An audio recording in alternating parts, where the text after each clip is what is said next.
Hey guys, tonight we travel east, where the shadows breathe differently, where concrete blocks lean under snow in Moscow, and the cold hum of neon echoes down empty alleys. We're chasing a man known to some as the Wolf, Tariel Oniani. You may never have heard his name whispered outside of criminal courts or Kremlin corridors. But if you were moving serious weight across borders in the 2000s, chances are you knew someone who owed him a favor or feared his silence. Picture this. He's gliding through a snowfall in Moscow, his collar turned up not from the cold, but to avoid the gaze of cameras he already paid not to exist. His footsteps are slow, patient, not hurried. This is not a man running from danger. He is danger, and you probably wouldn't last a day in his world. So, before you get comfortable, take a moment to like the video and subscribe. But only if you genuinely enjoy what I do here. And if you're joining us tonight, drop your city and local time in the comments. I always love seeing where these stories land across the world. Now, dim the lights.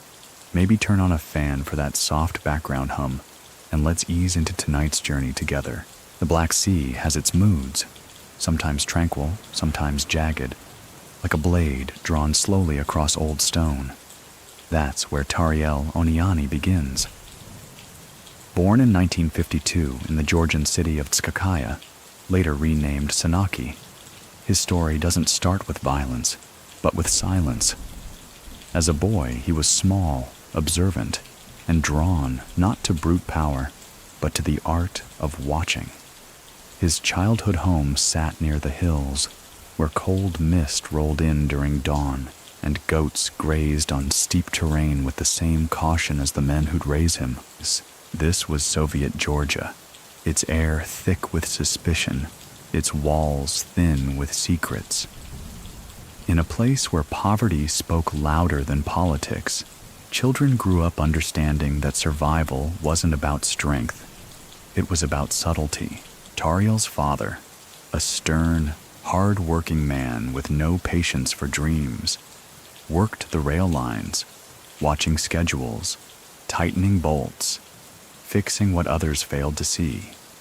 His mother sold bread in the market, often returning home exhausted, but never empty-handed. It's said that Tariel would help her carry baskets, but never asked for coins. He wanted stories instead. He liked to know who owed whom, who was missing, and why that silence on the third floor stayed unbroken since winter. Those details would matter later. By his early teens, he moved to Rustavi, a city forged in Soviet steel and broken dreams. Rustavi wasn't known for charm. It was known for its factories and its fights. Tariel didn't brawl in alleys like some boys. He learned to listen in cafes, to study the body language of the men who never paid with bills, only with nods. There, among the clink of vodka glasses and broken Russian, he encountered the early teachings of the Vori v Zakon, the thieves in law. An underworld society built not on impulsive violence, but on ancient criminal codes older than Stalin. He didn't enter lightly. There was a test, not the cinematic kind with blood oaths and daggers. His test was patience. One afternoon, as the rumor goes, he was told to retrieve a debt from a man twice his size. Instead of confrontation, he waited outside the debtor's building for 6 days. Every morning, every evening, silent, watching. On the 7th, the man paid, and never spoke of the encounter again. Tariel was 15. The local Vor, impressed, led him closer to the table. He didn't ask questions. He absorbed. And unlike others who bragged, he rarely spoke. That habit of deliberate silence would trail him all the way to Moscow and far beyond. By the early 1970s, Tariel had been marked. Not by enemies, Those came later, but by the structure itself.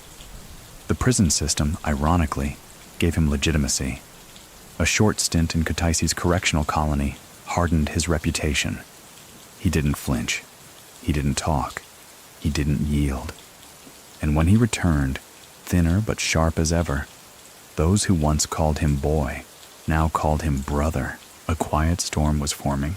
Outside his immediate circle, the USSR itself was cracking at the edges. Factories slowed, black markets buzzed, borders loosened like frayed laces, and the old Vori, those who believed in honor, silence, and a strict code, saw promise in men like Tariel. He wasn't interested in flamboyance. He didn't want the nightclubs of Odessa or the showboating of the Chechen crews. What he wanted, many still debate. Many people still think Tariel Oniani was merely a businessman with criminal friends. Others insist he was a pure Vor, a man of the old ways who watched the world modernize and used it to launder legacy through legitimate facades. So what do you think? Can a man operate across continents without ever being photographed at the scene? By the time the 1980s arrived, Georgia had given birth to a new kind of criminal class. And Tariel, quiet as he was one of the architects. He began to finance small operations in Tbilisi, fencing stolen goods, offering insurance to new shops, and helping friends disappear when favors called for it. But always with discretion. That's what separated him from the others. While men like Vyacheslav Ivankov grabbed headlines and made movies out of murders, Tariel kept his fingers clean and his name out of police mouths. He wasn't flashy. He was consistent. He rarely touched drugs, but he facilitated routes. He didn't own brothels, but he protected their doors. He wasn't a killer, but men died when they failed him. There's a thin line between presence and guilt, and Tariel lived on it like a tightrope walker in the fog. By the end of the decade, his influence stretched past Georgia. Eastern Ukraine knew his name. Bulgaria welcomed his investments. And somewhere in Madrid, a small real estate company with a Georgian backer began acquiring seaside apartments, the kind no one lived in, but which always turned a profit. As the Soviet Union prepared to fall, Tariel Oniani wasn't watching from the sidelines. He was already boarding planes, learning which passports didn't draw attention, and teaching his people that power now lived in banks, not alleys. Moscow? He'd return soon, but for now, the wolf was stretching his legs.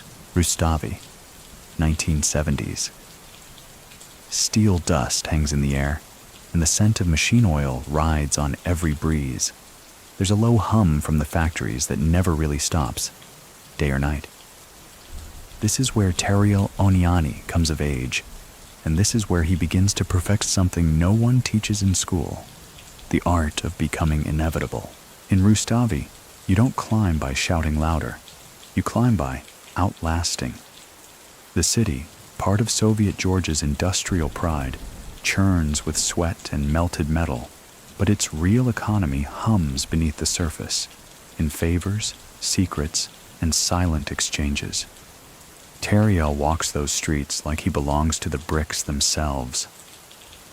The sidewalks remember his footsteps because he walks them every day, taking the same turns, always a few seconds early. He doesn't run. He waits. By now, his reputation among the local Vori is no longer about potential. It's about proof. He's earned his ink. He's been tested in isolation cells and group setups. He's avoided every trap designed to turn thieves into snitches. And still, he keeps his voice low, his circle small, and his eyes fixed on something further down the road than anyone else seems to see. That road, for the moment, leads through Tbilisi's darker corners. Rustavi teaches him patience. But Tbilisi teaches him ambition. The capital is louder, more theatrical. Old-school thieves operate out of bathhouses and restaurants, smoking heavily and quoting poems between threats.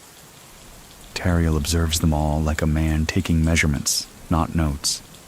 He watches who tips too generously and who never carries a wallet.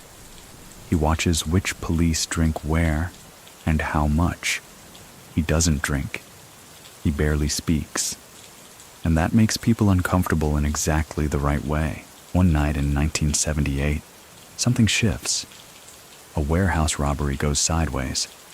The rumor spreads that a young crew was double-crossed, left behind to face the guards alone. Tariel's name is whispered, not as a suspect, but as a fixer. It's said he intervened, not with violence, but with leverage. He made one phone call, met someone for tea, and 2 days later, the boys walked free. No charges, no paperwork, no explanation. He's barely 26, and already, men twice his age are asking for his advice. Still, he avoids spotlight. He owns no car, lives in a modest apartment, dresses like a civil servant. But those who know, really know, begin calling him Mepe Mekadeli, the Mounted King.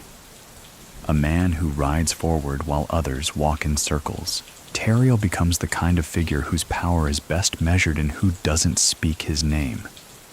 A building burns, a body disappears, a market suddenly changes hands, all without his presence. And yet, no one questions where the decision came from. In the late 1970s, Soviet criminal society is changing. The old Vori rules, no family, no property, no cooperation with the state, are being tested. Younger men want cars, music, and their faces in magazines. Tariel watches them, and he chooses the old code. That choice defines him. He doesn't marry. He doesn't buy property in his own name. His bank accounts are ghost traces. His phone number changes weekly, and he speaks only through trusted lieutenants. You could live across the street from him and never realize who he is. That discretion becomes his armor. Meanwhile, the outside world shifts. Afghanistan bleeds under Soviet boots. Moscow grumbles. Georgian nationalism simmers. And Tariel sees what others miss. Chaos is always followed by opportunity. So he begins investing, not in factories or farmland, but in people. Drivers, brokers, men who know how to cross borders without documents, prison guards who know how to pass messages between cells, accountants who understand how to misfile numbers until no one notices. He's not building an empire yet. He's building options, one of the few documented facts from this period.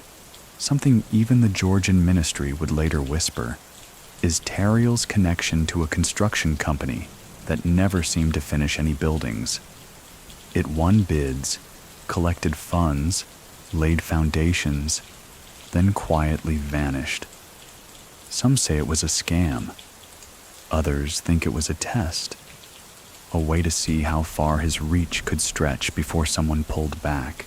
No one ever did. By the early 1980s, he's already considered part of the transnational criminal elite, though few can say what exactly he does. And that's the beauty of it. He's not flashy like the emerging Chechen crews. He doesn't buy sports clubs like the Ukrainian Dons. He doesn't need a car with tinted windows or a gold watch to signal power. He just walks into a room and people stop talking. One historian from the University of Tbilisi, years later, would write, Oniani embodied the final form of the Soviet Vor, incorruptible, unreadable, and immune to panic. Still, questions linger. Many people still think his rise in Rustavi wasn't organic, that someone older, maybe a dying Vor with debts to settle, anointed him in secret. But if so, no name was ever linked. So what do you think? Can a man become myth without inheritance? Back in Rustavi, old men speak of him like a ghost. They say he once walked into a police station to retrieve a friend and walked out with 3 case files mistakenly returned. They say he never raised his voice, only an eyebrow. Of course, these may be exaggerations, but exaggerations in Tariel's world serve the same purpose as headlines. There's one moment, rarely confirmed but often repeated, that captures him perfectly. A small-time dealer, freshly out of prison, tries to muscle into one of Tariel's circles. He's loud, flashy, disrespectful. Within a week, he disappears. But not violently. No mess, no body, just gone. A week later, his mother receives a note. He's fine, but he's not needed here. The message is unsigned, but no one mistakes the tone. Tariel, by now, operates on mood, not muscle. He understands the psychological weight of silence better than any threat. When he does speak, it's deliberate, measured, almost poetic. One old associate once joked, he never wasted a breath. Every sentence felt like it cost him something. And then, Europe. He begins to vanish from Georgia for long periods. Spain, France, maybe even Turkey. Rumors surface about properties in Marbella, small nightclubs in Nice, shipping deals near Trieste, but no official ties, no traceable ownership, just a trail of middlemen who all seem to answer to the same phrase. He wouldn't like that. By the mid-1980s, Rustavi is only a memory. Tariel is no longer a local boss. He is regional. His name commands attention across the Caucasus. He no longer needs to send messages. People adjust their behavior simply by imagining what he might want. And that's power. 1 foot in Georgia, 1 foot in Europe. No fingerprints, no photos, just the presence of absence and a very long memory. Tbilisi, late 1980s. The Soviet Union is fraying like an old rug, patchy, worn, and still dangerous if you step in the wrong place. In the city's heart, whispers are currency, and silence is armor. And in this shifting landscape, Tariel Oniani's presence becomes something both feared and admired. Not because he's the loudest, quite the opposite. He speaks less, moves quieter, and yet the walls know his name. He returns to Tbilisi, not as a wayward son, but as a man who knows the system's collapse is an invitation, not a tragedy. The institutions that once held the criminal underworld in check, militia, KGB, prison hierarchies, are distracted. Reformers argue over television rights while street-level power consolidates into new, dangerous shapes. And Tariel? He's 5 moves ahead. He doesn't make power plays. He creates inevitabilities. By now, he's already established subtle dominion over several key networks. Prison couriers, forged document providers, and border smugglers who know which checkpoint guards like cigars and which ones need cash to stay silent. But what truly separates him is his ability to read the new language of empire. Foreign currency, cross-border logistics, and most importantly, the flow of influence. He's no longer bound by Soviet rules. He is building something post-Soviet before the Soviet even ends. Still, prison remains sacred in the Vori world. Not as punishment, but as proving ground. Tariel makes several calculated returns to the system, not for crimes, but for reassertion. One brief stint in a Tbilisi detention center around 1988 becomes a pivotal chapter. While most men try to shorten their time, Tariel uses it. He holds court quietly, speaks with rising thieves who want to break tradition, and reminds them gently what the code demands. He doesn't enforce with fists. He enforces with stories. Do you know why the walls never forget your words? He once says to a young thief who laughed too loudly, because someone is always leaning against them, listening. That line makes the rounds. Within days, younger inmates begin lowering their voices. The old Vori, those with stars on their shoulders, maps on their chests, and scars down their arms, take notice. Many are aging out. A few still cling to the pre-war codes. But even they admit, in low voices, that Tariel is different. He doesn't drink. He doesn't gamble. He doesn't brag. Instead, he listens. He listens to guards who hate their jobs and dreams of Spain. He listens to former soldiers who now run contraband between military depots. He listens to foreign businessmen, Czech, Romanian, Turkish, who suddenly need friends in Tbilisi. And from those stories, he draws something bigger than profit, positioning. He begins speaking of Spain more often. Not directly, just mentions weather, beaches, bureaucracies that move like turtles through fog, and always the real estate. How easy it is to hide something in stone walls by the sea. Back in the capital, the black markets bloom.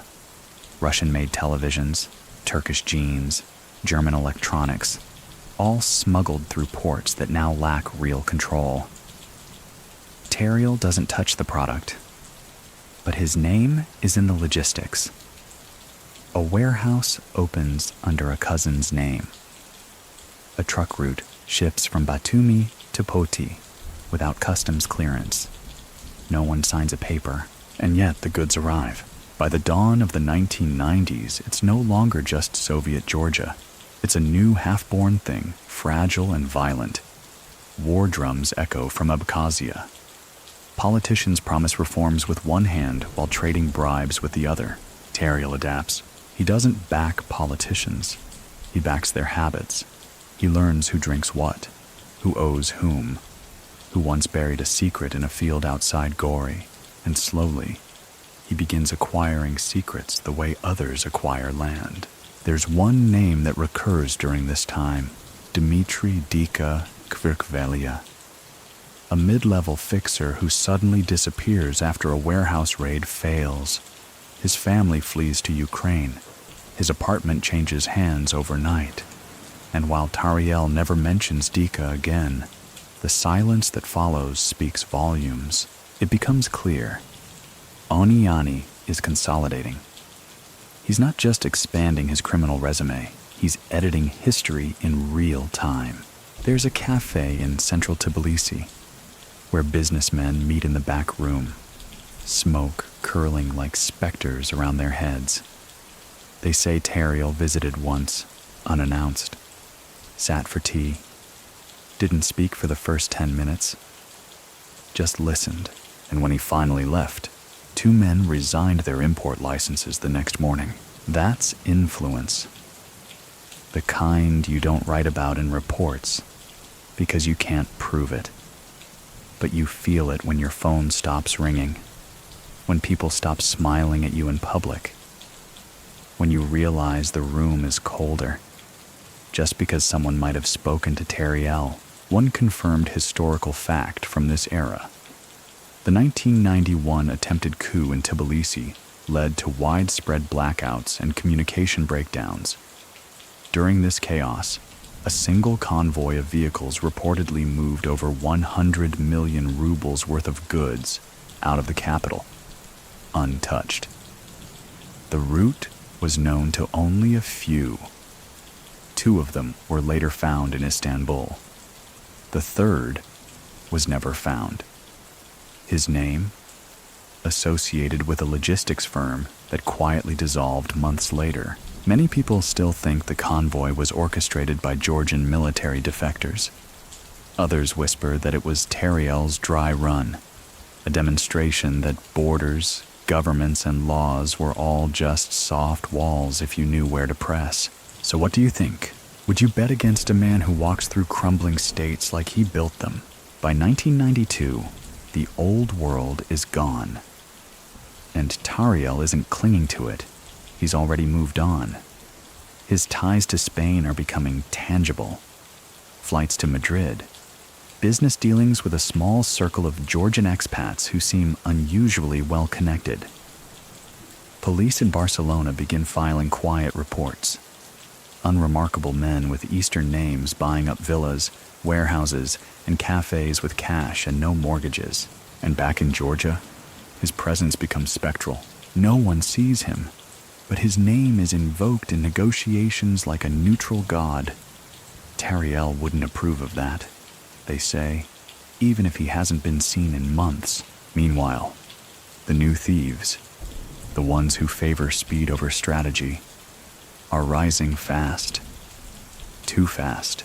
They hold parties in nightclubs, flash euros, get into fights on camera, and they start dying, one by one. Overdoses, disappearances.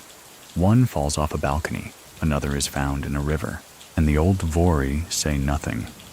They sip their tea, they look at the horizon, and in low voices, they whisper again, "He's watching." By the end of 1993, Tariel Oniani is no longer just a name. He's become a mechanism, something that adjusts balances behind the scenes. He doesn't just control money, he controls mood. He doesn't call in debts, he changes gravity, and he's just getting started. Some people gain power by storm. Others, like Tariel Oniani, acquire it the way ivy climbs a wall, slowly, invisibly, and without permission. By the mid-1990s, as the remnants of the Soviet Union scatter into republics and rival mafias claw for control, Tariel steps quietly onto the global stage with a presence that feels more like a shadow than a person. He isn't just known in Georgia anymore. His name turns up in coded letters from Russian penitentiaries, in quiet conversations between Spanish prosecutors, and in wiretapped calls across Istanbul, Athens, and Berlin.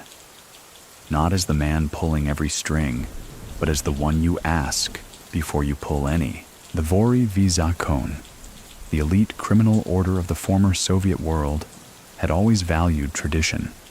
No cooperation with the state, no legal income, no family ties, no personal ambition that eclipses the brotherhood. But by 1995, those values are under siege. The newer generation is loud, greedy, and impatient. And yet, Tariel remains devout, old school, monastic. He still refuses official employment, still wears the same modest suits, still carries no phone of his own. But behind those habits lives a master architect of networks, criminal, political, and economic. While the Russian Federation fumbles with new laws and volatile currencies, Tariel builds something stable, a mobile empire, anchored not in land or language, but in people who owe him everything. Drivers in Ukraine, accountants in Cyprus, former Soviet colonels in Kazakhstan, a broker in Spain who once served coffee and now owns 4 logistics companies. The common thread? Loyalty and fear. Let's talk about the code. Tariel doesn't just follow it, he embodies it. He lives as though every act is being judged by an invisible council of dead thieves. No showing off, no dirty money in plain sight, no romantic partners to distract or betray. Even his closest associates admit they've never seen him with a woman, not once. When asked why, he simply replies, "A wolf doesn't hunt with noise," one of the few known direct quotes attributed to him during this time. But there's a subtle irony to his asceticism. While he avoids luxuries himself, he funds others' opulence. He bankrolls nightclubs in Barcelona, restaurants in Lisbon, and silent investments in beachfront villas throughout southern Spain. He doesn't touch the operations, he funds the men who do. And in return, loyalty that borders on worship.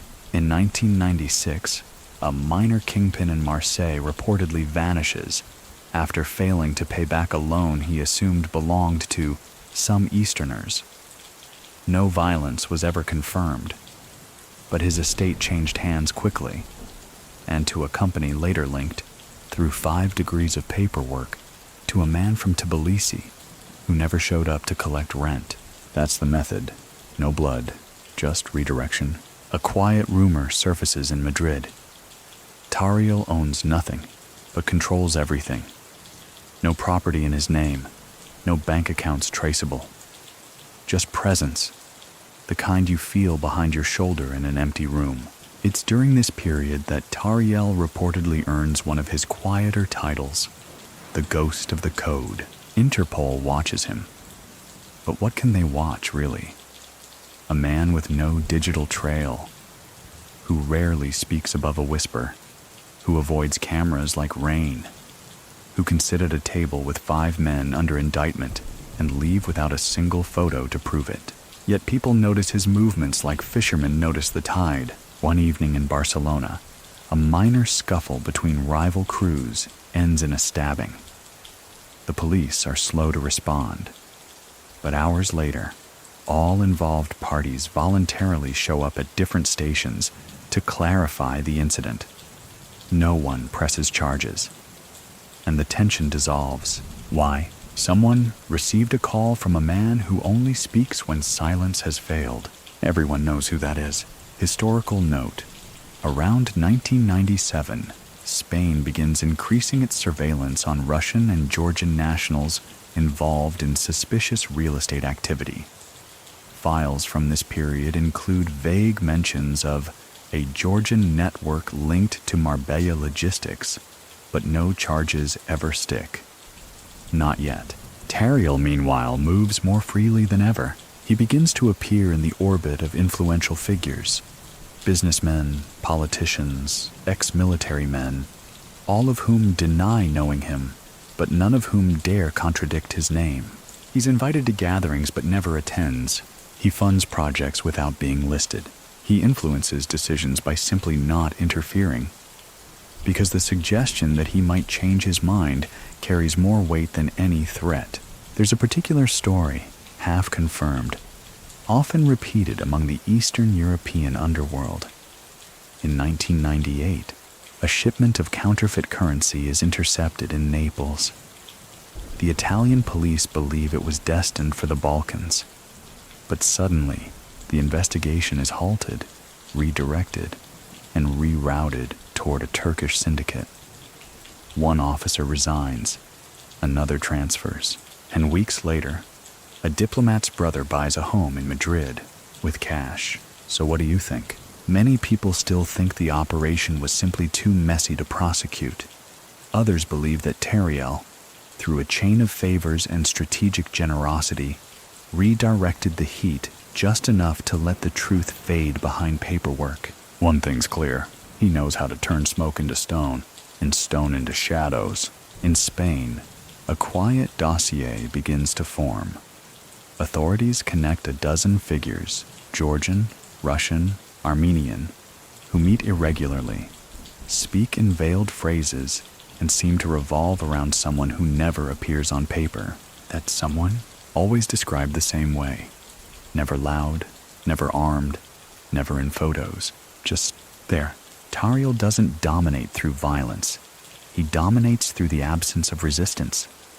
People do not fight him because they cannot imagine winning. Not against a man whose punishment isn't fire, but frost. He freezes careers. He pauses supply chains. He turns life into delay. There's a strange comfort in the way his associates describe him. Not cruel, not kind, just steady, predictable. The kind of man who, if you disappoint him, doesn't yell. He just never calls again. By 1999, the Spanish authorities still have nothing. He's still clean, but now they're certain he's dirty. One prosecutor writes in frustration, "Oniani operates like mist. By the time you try to bottle it, your hands are already wet." Back in Tbilisi, things have changed. His name is no longer whispered. It's mentioned with open reverence. Not because people miss him, but because people fear what it means if he's still watching. In the street-level slang of Rustavi, a new phrase has emerged. He's got ghost eyes, meaning he sees things others don't, and no one sees him coming. They say he's in Madrid now, or maybe Berlin, or maybe he never left. But one thing's certain: wherever the code still holds weight, wherever quiet men still make loud decisions, Tariel Oniani is there, even if he isn't. A passport and a smile. That's all Tariel Oniani ever seemed to need. By the year 2000, Europe is digitizing, documenting, and declaring war on invisible fortunes. Borders are tightening, surveillance is improving, and governments are promising that no man is above their reach. But Tariel, he has already adapted. He doesn't run, he flows. A dozen aliases, several authentic passports issued through legitimate channels. Not forged, earned through patience and proximity. Georgian, Russian, Greek, Ukrainian, maybe even Israeli. Each stamped clean, each name tied to a faint ghost of a man. Some version of him that owns a wine company, or an import-export business, or a silent equity stake in a chain of Mediterranean cafes. It's said he traveled across 5 countries in 6 days once. No hurrying, no hiding. Always with that same crisp collared coat, that same calm gaze like he's half listening to music only he can hear. Border agents remember him, but no red flags ever triggered. Why? Because the true art of staying free is never looking like you're trying to stay free. And Tariel's smile, tight-lipped, polite, forgettable, always came with perfect paperwork. One Spanish customs officer would later describe him as the kind of man you greet twice and still can't recall where you've met. Not suspicious, just frictionless. But beneath that fluid exterior was a mind that had learned how to weaponize legality. Tariel didn't fear law. He used it, played it like a cello. Because unlike many of his contemporaries, he understood that the modern criminal didn't need to break rules. He needed to bend them until they sang. He begins to deepen his operations across the Iberian Peninsula, not through brute force, through infrastructure, shipping routes out of Algeciras, warehousing in Malaga, villas near Marbella that don't show up on Airbnb but always have fresh linens, and most critically, paper companies, those shimmering illusions of legality, registered names with real tax IDs and bank accounts, but no employees, no buildings, no photos, just signatures that loop elegantly across borders and behind bank doors. One such company, founded in 2001 in Valencia, lists its purpose as agricultural consulting. It would go on to wire over 2 million euros across 5 nations in under 3 years. No one knows what they were consulting on or harvesting. But the tax forms were pristine. By now, Tariel is a phantom in a tailored jacket. No ostentation, no Instagram moments. He doesn't flaunt watches or ride in convoys. But when he walks into a restaurant, the maitre d' becomes visibly straighter. Waiters move like dancers. Conversations hush, because somewhere in the corner of the room sits a man who never orders loudly and always tips in a folded envelope. He's not running rackets. He's coordinating ecosystems. Around this time, Spanish authorities quietly launch Operation Avispa, a slow, methodical surveillance campaign targeting Eastern European organized crime groups suspected of laundering billions through property and import scams. At first, Tariel isn't a direct target. His name doesn't appear in the wiretaps. His face isn't on the charts, but his influences, too many of the key players seem to answer to a Georgian man who never enters the room. A man who gives instructions once, never repeats them, and punishes failure with distance. One of the intercepted calls from 2002 captures a nervous voice saying, "If he stops calling, that's worse than a bullet." And that was the code. Silence as sentence, distance as death. He didn't need to threaten anyone. His absence alone was enough to collapse men. But here's the trick. He didn't just run crime networks. He ran relationships. One property developer in Catalonia, a respectable man with a family and 0 criminal charges, was once asked if he'd ever met Tariel. The man smiled nervously and replied, "Not directly. But my accountant seems very motivated to make him happy. So what do you think?" Many people still think that Oniani's success was built on fear, but others insist it was built on something rarer, predictability.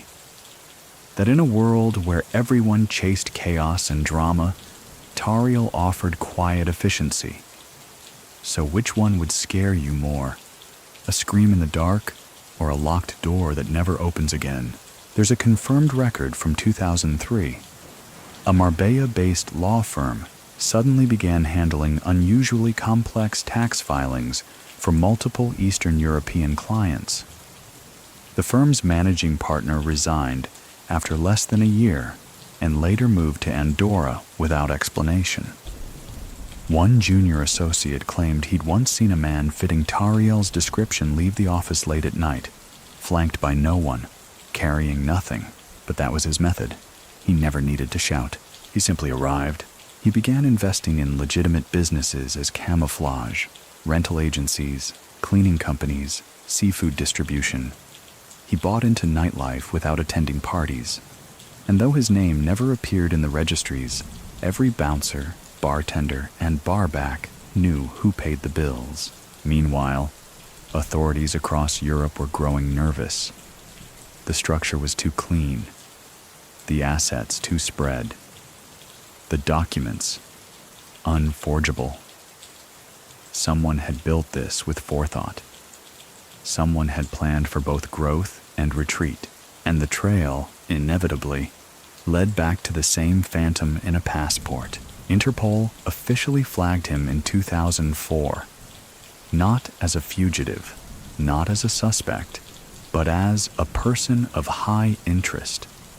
That's as close as international bureaucracy gets to admitting. We know he's important. We just don't know what he's doing, or how.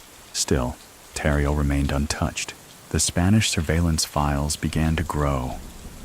Operation Avispa was now watching hotels in Madrid, warehouses near Seville, and a discreet port in Alicante. Men with Georgian and Russian accents began disappearing from the scene. Some deported, others suddenly wealthy and retired. But Tariel? He moved inland, quietly, rented a villa near Ronda under a shell company, began attending fewer meetings, spoke even less. And still, his network pulsed, uninterrupted. There's a story from 2005, perhaps apocryphal, perhaps not. A young trafficker from Ukraine botched a transfer in Portugal, lost product, panicked, tried to run. Days later, he turned himself in to the Spanish police and asked for protective custody. Not from the authorities, from a man he had never met, only heard about. A man whose silence could smother. He never made a statement.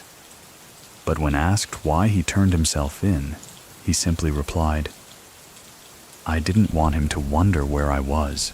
By then, even the shadows were doing the work for Tariel. He'd become something beyond law, beyond fear. He was a rhythm, a pulse in the background of international dealings. And no one, not cops, not criminals, not ministers, wanted to be caught out of sync. Spain, 2005. Sunlight bounces off whitewashed villas. Tourists pour sangria along the Costa del Sol, and local authorities sharpen their pencils for a storm they barely understand. Beneath this postcard scenery lies a quiet empire, silent, organized, and gliding just beneath the legal threshold. At the heart of it is a man who rarely speaks above a murmur, Tariel Oniani. But in Spanish intelligence circles, the whisper grows louder. Operation Avispa, now fully operational, has begun threading together names, wire transfers, and whispers. The investigators don't have photos of Tariel doing anything illegal. They don't have fingerprints on any weapons.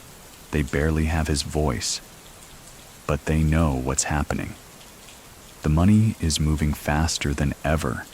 Eastern European cargo, nightclubs with no dance floors, trucking companies that deliver nothing but balance sheets, and all roads, eventually, loop back to a man known only as El Georgiano.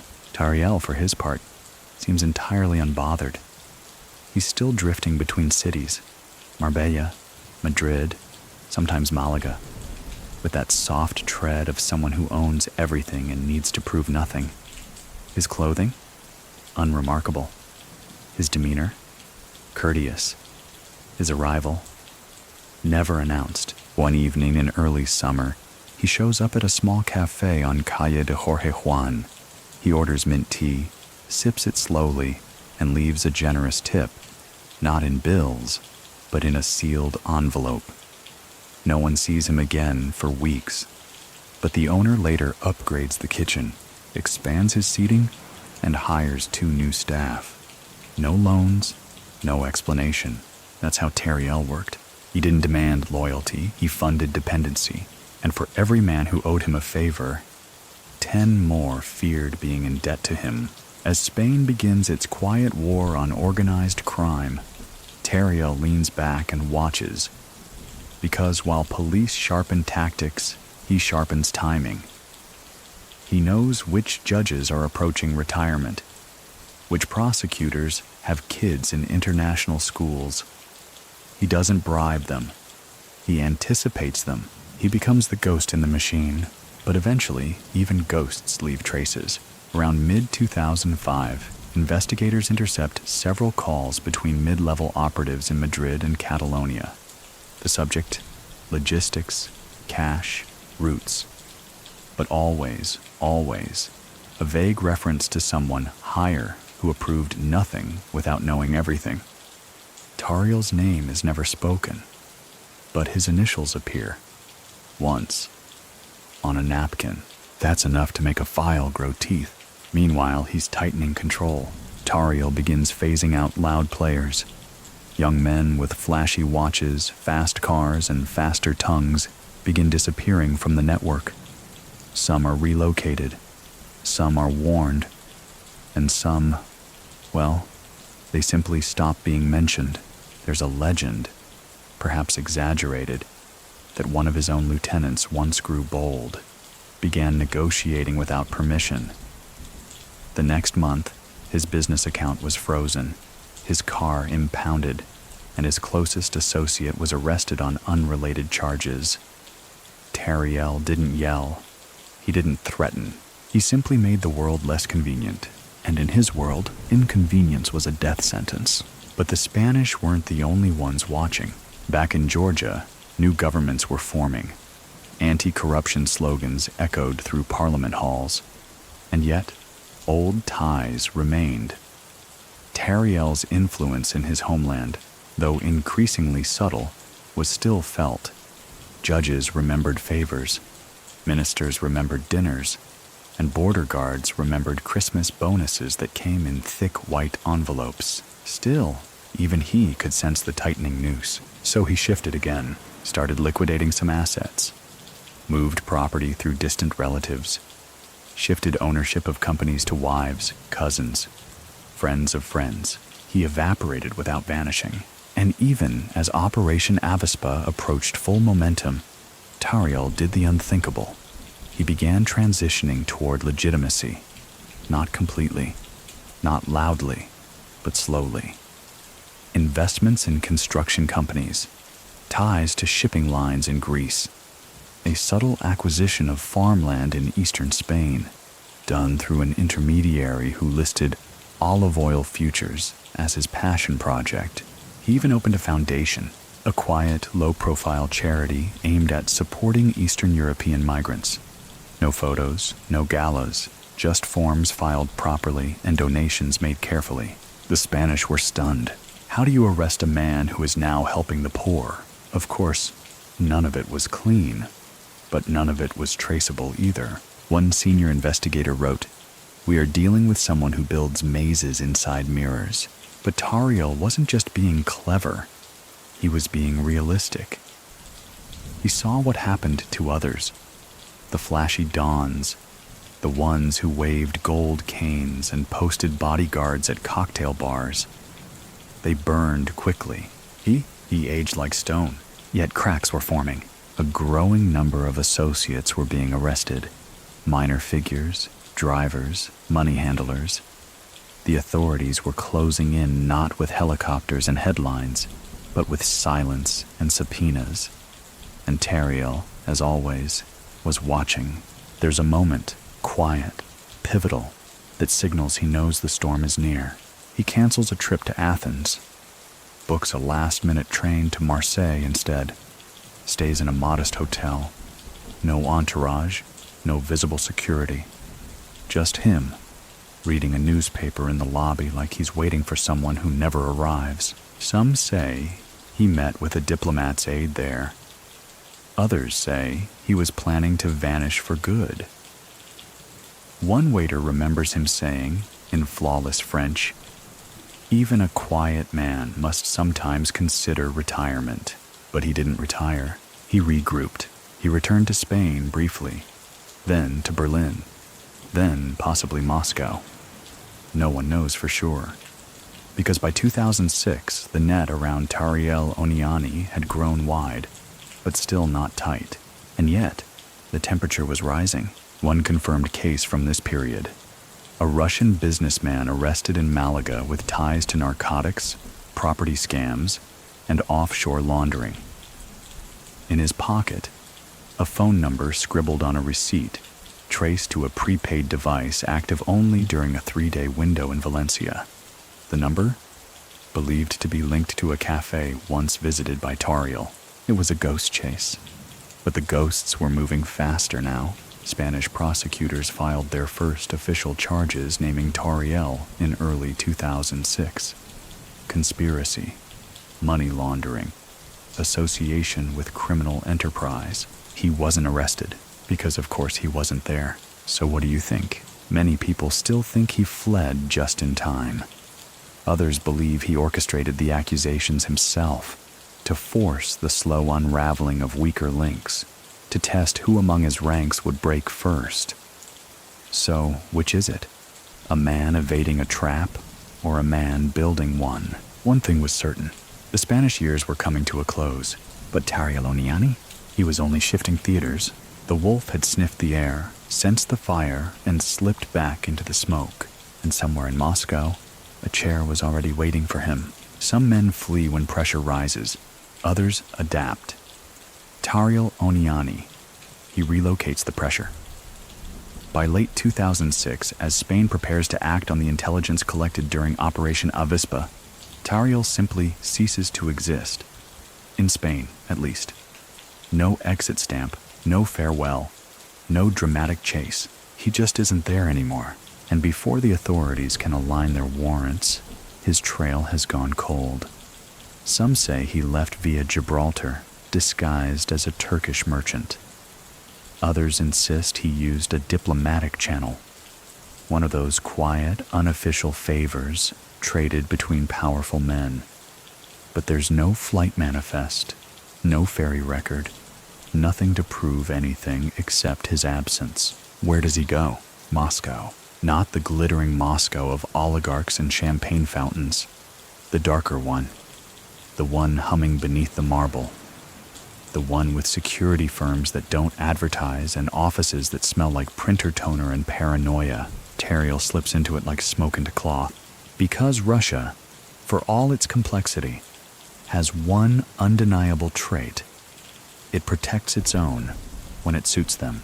And for someone like Tariel, someone with roots in the Soviet-era Vori, someone who respects the old code, who doesn't embarrass, who doesn't ask for headlines, there's always room, always another building, always another room with a view. It's in Moscow that he truly becomes untouchable. Spanish authorities issue warrants. International papers mention his name. But Russia shrugs. He's not here, officials say. Even as he's spotted at elite restaurants in Serebryanny Bor, even as his name quietly appears on property registries, tied to companies whose CEOs seem to change monthly. He's not hiding, he's hosting. Russian intelligence isn't blind. They know who he is, but they also know what he isn't. He's not flashy. He doesn't step on political toes. He doesn't fund opposition. And perhaps most importantly, he understands the line, and he never crosses it. Instead, he builds sideways.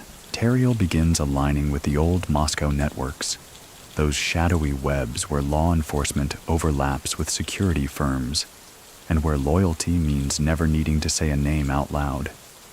He steps carefully. No sudden moves. But everyone notices the effect. Disputes calm, rivals retreat, and suddenly, old Georgian factions once hostile to one another begin cooperating. Quietly, he's not mediating, he's redirecting. He brings his Spanish lessons with him. Real estate ventures, logistics companies, even a small publishing house, which never publishes anything but remains suspiciously well-funded. And he surrounds himself not with bodyguards or gangsters, but with accountants, translators, lawyers, people who don't make noise. One confirmed historical note. In 2007, a security conference is held at the Radisson in central Moscow. Among the attendees, several men later identified as part of a Georgian Spanish laundering network. Tariel's name is never on the guest list. But 2 days later, a shell company registered in Cyprus changes ownership. The new signatory, a Russian national believed to be his proxy. So what was the play? Tariel wasn't just hiding, he was centralizing. With Spain turning hot, Georgia unstable, and Western Europe tightening controls, Moscow becomes his neutral ground. A place to wait, to plan, to reabsorb everything that had stretched too thin. He resumes contact with old-school thieves, quiet gatherings, conversations over lamb and mint tea. They speak of the new world, of cybercrime, of Bitcoin, of flashy kids with apps and sunglasses. Tariel listens, doesn't scoff, just files it away. He's not building an empire of the past. He's designing a map for the next decade. It's also in Moscow that Tariel begins to show signs of strategic patience. He doesn't retaliate when assets are seized, doesn't lash out when lieutenants are arrested abroad. He understands something the others forget. A criminal empire isn't about power, it's about permanence. So when one of his former brokers is picked up in Munich and starts talking, Tariel doesn't flinch. The man disappears from custody 2 weeks later. Officially, transferred. Unofficially, forgotten. No headlines, no gunfire, just absence. That's his signature. Yet Moscow isn't without risk. The Solntsevskaya Bratva, one of Russia's most dominant and dangerous mafias, still patrols the capital's underworld like a weather system. But Tariel doesn't challenge them. He doesn't ally either. He acknowledges, respects boundaries, makes gestures, sends messages, not with threats, but with predictability. A rival operation encroaches on his turf once. A nightclub in Kitai Gorod, suspected of laundering through crypto kiosks. Tariel says nothing. But within a month, their supplier is audited, their lease expires, and their credit lines dry up. Coincidence? Perhaps. But the lesson is clear. He doesn't raise his voice. He just adjusts the temperature until you leave the room yourself. And that's the Moscow way. One investigator from Interpol years later would say, Oniani survived because he moved like weather and never like fire. The Russian system, already built on favors, silence, and bureaucracy, was the perfect camouflage for his style. Even so, whispers return. Many people still think that Tariel, by coming back to Russia, was playing his final card. That he knew the net would eventually tighten, and he wanted to be somewhere he could trade protection for secrets. So what do you think? Was he retreating to home turf, or setting up his last fortress? There's a peculiar moment in 2008. A journalist attempts to profile him, contacts mutual acquaintances, submits polite inquiries, never threatens, never accuses.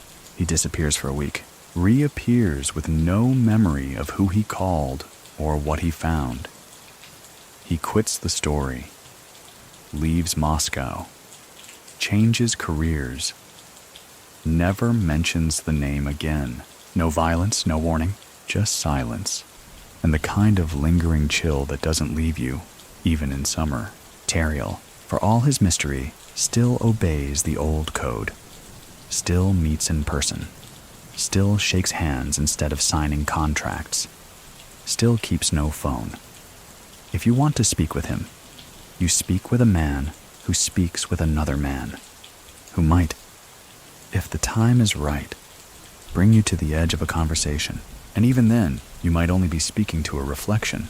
By the end of 2008, he's been officially named in Spanish indictments, wanted internationally, suspected in 12 countries, and yet, in Moscow, he walks free, like a shadow that's decided it prefers daylight now. Because for Tariel Oniani, freedom was never about hiding. It was about being somewhere no one could afford to arrest you. And in Moscow 2008, that place was everywhere he stood. There are meetings, and then there are moments that echo. The Balashika summit, as it comes to be whispered, belongs to the second kind. It's late winter 2009. Outside Moscow, in the industrial sprawl east of the city, a discreet dacha estate is nestled in Balashika, a place known less for its charm than for its strategic value. Close to power, but not too close. Accessible, but forgettable. Perfect for a meeting that should never exist. On paper, there's no reason for this gathering. No birthdays, no funerals, no official sit-down. But the cars arrive anyway. Not black limousines. Those are for show. These are dark sedans, domestically registered, driven by men who look like chauffeurs and carry nothing but time. Inside the house, a round table, too many chairs. At least 12 major figures from Russia's fractured underworld are present. Some from Moscow's oldest bratvas, others flown in from Dagestan, Chechnya, St. Petersburg, even Ukraine. Few speak directly. Fewer still make eye contact. Because they're not here to debate. They're here to listen. And the man they're here for? He enters without a sound. Tariel Oniani wears a gray overcoat, nothing beneath it but a black sweater, and the same look he's worn since the 1980s. Like he's remembering something you'll never know. He sits, folds his hands, and for a full minute says nothing. When he finally speaks, the room tilts forward. No recordings exist, no documents leaked, but the aftermath tells the story. Territories shift, rivalries pause, entire operations slow down for review. A key Chechen enforcer takes an unscheduled vacation to Cyprus. A dispute between 2 Armenian crews vanishes like cigarette smoke. Tariel doesn't give orders. He makes suggestions. And those suggestions somehow always become reality. It's not just presence. It's pressure. Not forceful. Just impossible to ignore. He doesn't threaten. He just reminds the room of what happens when wars cost more than peace. Reminds them that the old code was written in silence, not ego. That the ones who speak loudest usually leave earliest. A man seated near the kitchen, low rank, ambitious, makes a joke during the summit. He's not seen again at any meetings. No one mentions him. Not because he was punished, but because, in Tariel's world, erasure is more powerful than vengeance. Back in the city, the effects ripple. Security firms change hands. Nightclubs quietly close. Some warehouses in Leningrad Oblast are sold off to foreign investors. Dutch companies with no employees. All in the span of 2 weeks. And yet, no one outside that circle can say what changed, only that everything feels different. This is Tariel's genius. He never needed to win a war. He simply made peace more profitable than conflict. And yet, even as his influence peaks, the system around him begins to shift. Russia's internal dynamics are evolving. The Kremlin is consolidating in new ways. Oligarchs are being pulled in or pulled down. Law enforcement is becoming more centralized, less predictable, and occasionally less corruptible. For a man like Tariel, this poses a risk. Not because he can't adapt, but because adaptation requires visibility. And visibility is poison. So he retreats again. Not from the city, but from its spotlight. His presence is felt only in outcomes now. A property deal that sails through inspection. A parole hearing that goes unusually well. A mid-level official who suddenly requests reassignment without explanation. But still, no one sees him. Not directly. Even his own circle begins to shrink. Not out of fear, but by design. He no longer needs handlers. He needs echoes. Men who've heard him speak once and now spend a decade guessing what he'd say again. There's a story, a good one, from mid-2009. A Moscow customs officer intercepts a container flagged by EU intelligence. Inside, falsified paperwork, suspected narcotics residue, and documents tying the shipment to a logistics firm in Vladikavkaz. When asked why he didn't pursue prosecution, the officer simply replies, "Because the shipment disappeared." Disappeared? Disappeared, he repeats. Gone. No trace, no paperwork, no container, no conversation. That's what Tariel could do at his height. Not control people, but make systems doubt themselves. Still, Spanish prosecutors hadn't forgotten. In fact, the walls were closing faster now. Interpol had grown increasingly impatient. Files swelled with annotations. Cross-border teams were comparing ledgers, interviewing old witnesses, correlating phone data. Even without a direct fingerprint, the narrative was building. And eventually, every myth, no matter how careful, cracks under weight. In July 2009, after years of silence, patience, and masterful misdirection, Tariel Oniani is arrested in Moscow, not by ambush, not at gunpoint, but in a routine stop. His car pulled over in traffic. No chase, no fight. Just quiet compliance, like he'd known it would happen, like he'd chosen when it would happen. Authorities scramble to process him. Spain demands extradition. Russia hesitates. Trials are proposed, then delayed. Lawyers smile without confidence. Old allies vanish. Some pretend they never knew him. And Tariel, he just sits. He doesn't protest, doesn't gloat, doesn't confess. Because even in custody, he is not conquered. And because he knows something others don't. Sometimes the wolf lets himself be caged. Not because he's weak, but because the forest has grown too loud. So what do you think? Many people still think he let himself be caught to protect others. That he took the fall to ensure the machinery survived. Others say he lost his edge. So which is it? Sacrifice or entropy? There's one final moment from that summer. A journalist waiting outside the courthouse watches Tariel being led through the corridor, handcuffed, silent, his eyes unreadable. Another reporter beside him mutters, "That's him."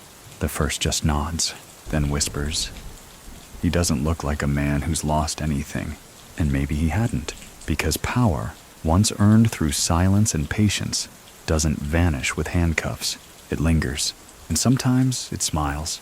Moscow's air shifts after the arrest. There's a curious silence. Not relief, not celebration, just stillness. Like a room where someone has left, and no one's quite sure if they're coming back. Tariel Oniani, the man who moved nations without leaving fingerprints, is now in custody. And yet, nothing collapses, because his empire wasn't made of bricks. It was made of behavior. The world expects noise after such an arrest. Retaliation, panic, testimonies. But none of it comes. His network doesn't fracture. His allies don't scatter. Instead, a quiet recalibration takes place, like a machine continuing to turn. Only now, without the operator visible, the Russian authorities charge him with kidnapping, a local matter, carefully chosen. Not for Spain, not for Europe, not for global laundering. Just a very specific crime, one that places him firmly within Russian jurisdiction, safely within it. The Spanish extradition request is received, then filed, then delayed, then quietly ignored. Because in Russia in 2009, not all prisoners are equal. Tariel is held. Yes, but the bars don't rattle the way they should. His case isn't treated like a headline. It's handled like a file in a drawer. Accessible, but only to the right hands. He's kept at Butyrka prison, one of Moscow's oldest and most infamous detention facilities, built for punishment, repurposed for power. Many inmates here disappear into darkness, but not Tariel. He receives visitors, always lawyers, sometimes old men with weathered eyes and coats too nice for public transit. They never stay long, but the guards nod when they arrive. Inside, he doesn't complain, doesn't posture. He reads, keeps a routine, speaks with no one he doesn't need to. One guard will later say, he never asked for anything, but he always got what he needed, because Tariel understands something that few do. Even in prison, perception is currency. A man like him isn't feared because he might hurt you. He's feared because he might not need to. Because the people around him, those still outside, still remember, still operate in ways they think he'd approve of. And that kind of influence, it doesn't wait for verdicts. Meanwhile, prosecutors struggle. The Spanish case grows stale. Witnesses recant. Paper trails blur.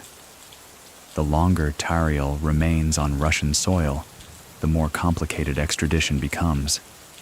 He's technically in custody, technically charged, but in practice, he's in stasis. Many people still think he arranged it this way, that he offered Russia something Spain couldn't.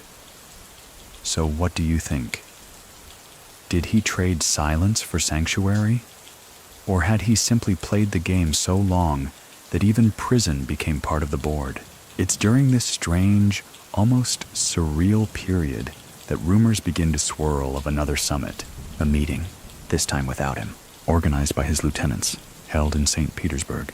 On the agenda, asset division, network stabilization, and future strategy. The results? Uneventful, which is exactly what Tariel would have wanted. Back inside Butyrka, he's said to spend his days cataloging his thoughts. Not writing, necessarily, but observing, measuring. A man doesn't become a ghost by moving fast. He does it by remembering everything. And Tariel remembers. He remembers who ran when Spain cracked down. He remembers who grew too comfortable in Marbella. And he remembers who, even now, is quietly moving funds between Istanbul and Cyprus, still pretending he's not watching. There's another moment in late 2010. A rumor spreads that Tariel may be transferred. Not released, just moved. The news triggers a cascade of activity. Shell companies dissolve, couriers reroute. 2 mid-level operatives leave the country. The transfer never happens. It was just a whisper. But even a whisper of movement from Tariel causes ripples. In the criminal underworld, this is a rare power. Most bosses lose control the moment they're caged.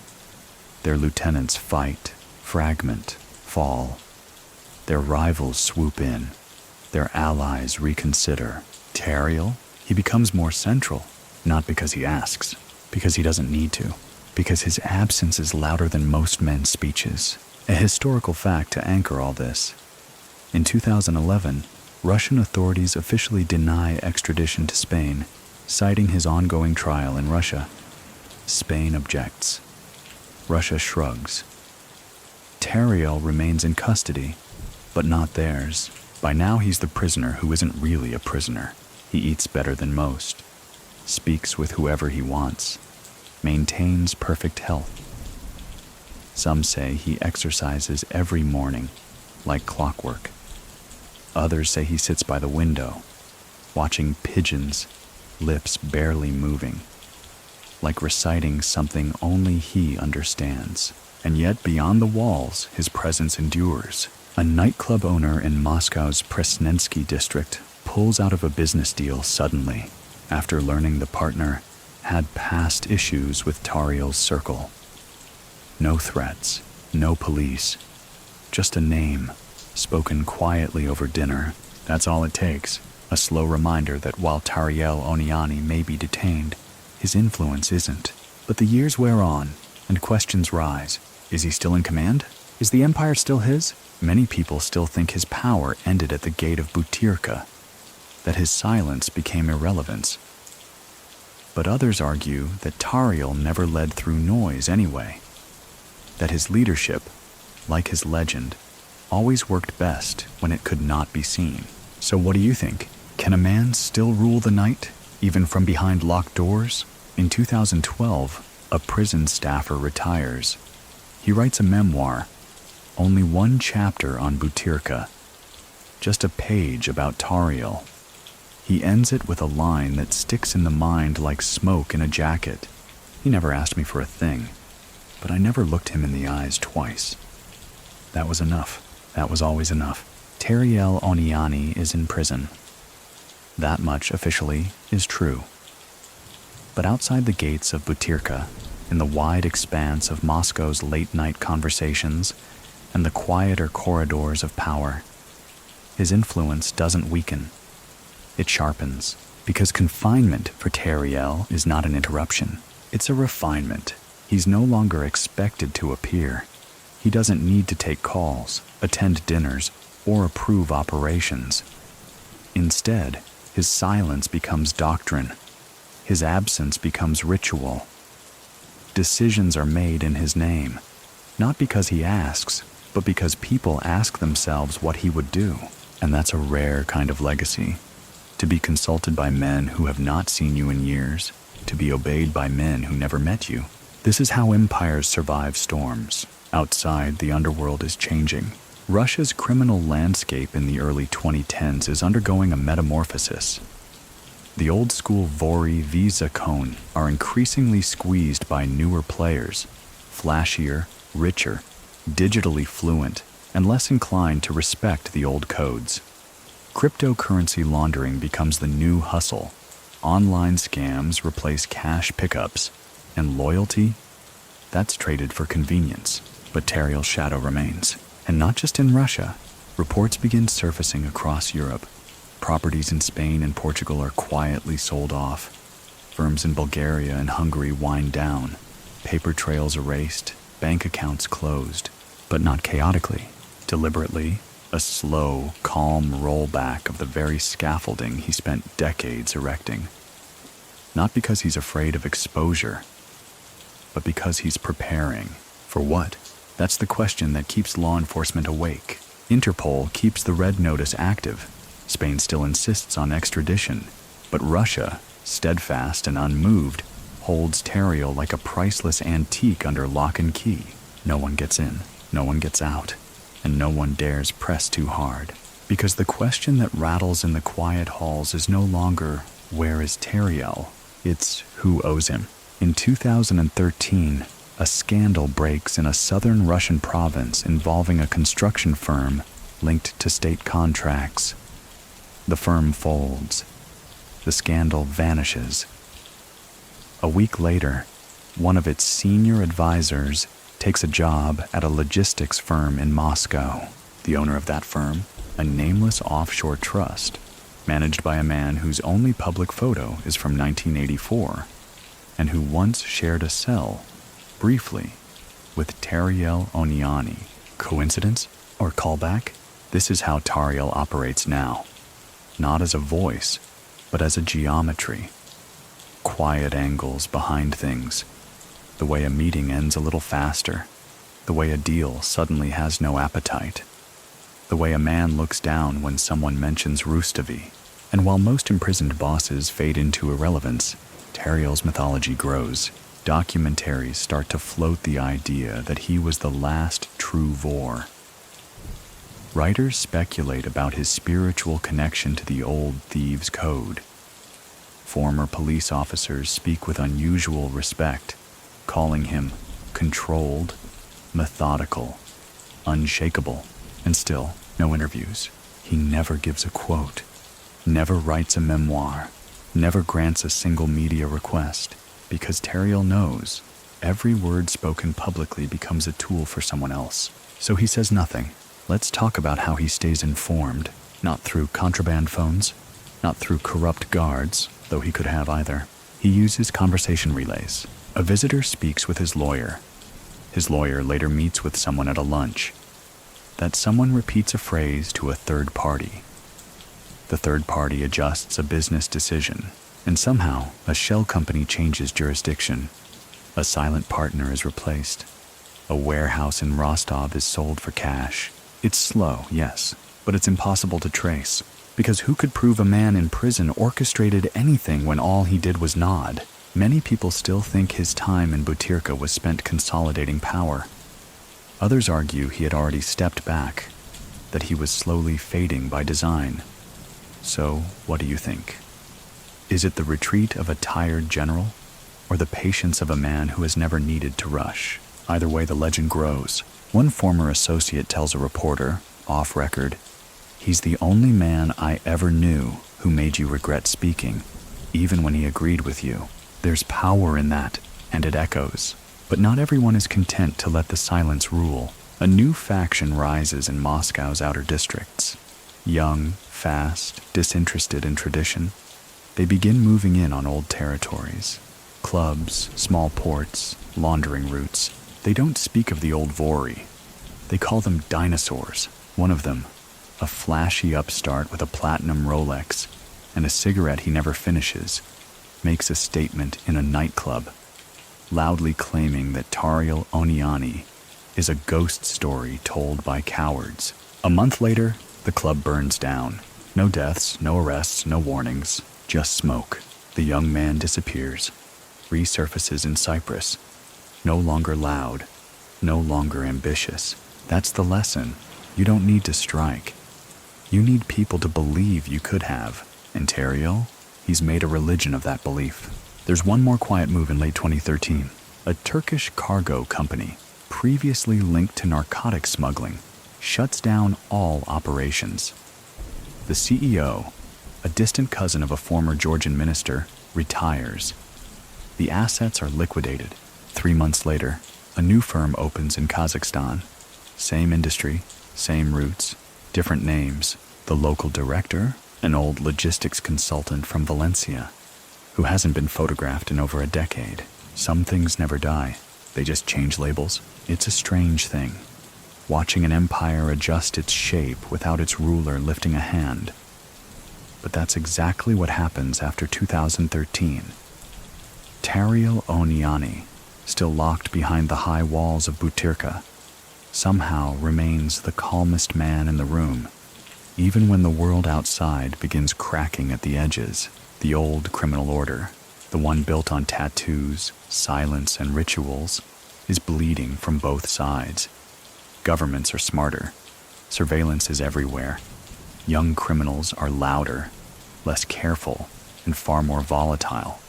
But even amid this storm, the Oniani model continues to hum. Low, quiet, precise, and it begins expanding again. Not explosively, not like a land grab, more like mold, silent, creeping, inevitable. One confirmed fact. In early 2014, several shell corporations headquartered in Malta quietly merge into a new umbrella group specializing in Eastern Freight Logistics.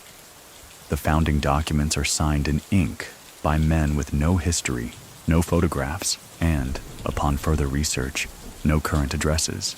Interpol raises eyebrows. But there's no legal weight in curiosity. The question isn't whether the signatures are real. The question is, whose hands they echo. Behind closed doors, intelligence circles begin referring to the whole web as the Commerçant connection.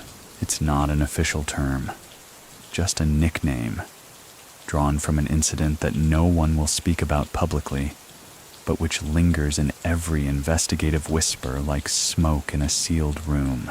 Here's what's known. In mid-2014, a journalist for Commerçant, a major Russian daily, begins investigating state-linked corruption in cross-border construction contracts. Nothing too explosive at first, just irregularities in material shipments, duplicate invoices, and quiet references to subcontractors that didn't seem to exist. But buried in the details is a name, not Tariel's, but a company that, years earlier, was once owned, very briefly, by someone who shared an apartment address with one of Tariel's known proxies. The journalist pushes forward, emails sources, books travel, schedules interviews, then disappears. Not for long, just a few days. Long enough for colleagues to notice. Long enough for the story to fall apart. When he resurfaces, he's fine. Physically. But he won't talk about it. Not to his editor. Not to police. Not to family. The article? Unpublished. The investigation? Dropped. The files? Deleted. And from that point on, among those who pay attention, mentioning Tariel Oniani and the Commerçant affair in the same breath becomes an invitation to silence. This is not violence. This is pressure, perfectly distributed, so that no single piece bends, but the whole system folds on command. And it's brilliant. Tariel doesn't need to make phone calls. He doesn't need to issue threats, because the people who still whisper his name across Moscow, Istanbul, Baku, Berlin, they know the rules. They know what silence costs, and more importantly, they know what disobedience doesn't buy them. He's become the curator of consequence, but he's not immortal. By 2015, word begins to leak that Tariel's health is changing. Nothing dramatic, but prison wears on a man, even one as disciplined as him. Blood pressure, joint pain, a tremor, maybe. Still, he refuses transfers, refuses privilege. He remains at Butyrka. Same cell, same schedule, same control. Because a king who rules from a stone chair doesn't move just because it's uncomfortable. Outside, his name shows up in fewer headlines, but that doesn't mean he's forgotten. One historical confirmation. In late 2015, the Spanish government finalizes a multi-nation task force to target remnants of the Georgian mafia network. Several arrests are made, properties seized, but every key figure still operating publicly denies any connection to Tariel. And every time his name is mentioned in court, the defense teams simply blink and say, he is in prison. And yet, a new rumor emerges in Moscow circles that a former protege of Tariel, someone who once fetched his tea in Tbilisi, back when the USSR still breathed, has begun organizing again. Only he doesn't take meetings, he doesn't speak to the press, and he doesn't answer to anyone, except maybe one man, who still hasn't spoken in over a decade. So what do you think? Many people still think that Tariel Oniani's silence has become a philosophy, passed down like a catechism to a new generation of criminals who believe in the old ways, but wear them in new clothes. Others think it's all legend now, that the man who once whispered commands across borders is simply a story we tell ourselves to explain things we don't understand. So which is it? A myth or a manual? There's a final image that sticks, though. One that comes not from a trial or an article, but from a guard at Butyrka, newly assigned, unaware of the legacy. He enters the wing. Tariel's cell is open for inspection. The prisoner is seated, reading. The guard asks a routine question. Tariel looks up, just once, and the guard forgets the question. Later, he tells a colleague, his eyes didn't threaten me. They just showed me that he'd already answered. And that's how you know the legend still breathes. Because even in silence, the Georgian wolf still howls in ways most men can't hear. Moscow winters are long, cold, and indifferent, much like Tariel Oniani's public presence in 2016. On paper, he remains exactly where he's been for years. Incarcerated, contained, accounted for. But inside Russia's sprawling machinery of whispers and deference, his name continues to ripple like frost across a darkened window. He's no longer in control of the day-to-day. He doesn't need to be. What he built runs itself. The cells of his network, once reliant on his direction, now operate more like organs, each pulsing in rhythm with the others. Freight still moves. Names still shift on paper. Funds continue to migrate through legal scaffolds so intricate that even the investigators give up after page 50. But something has changed. Tariel, though publicly frozen, has begun planting seeds for a different kind of legacy. Not just operations, loyalty.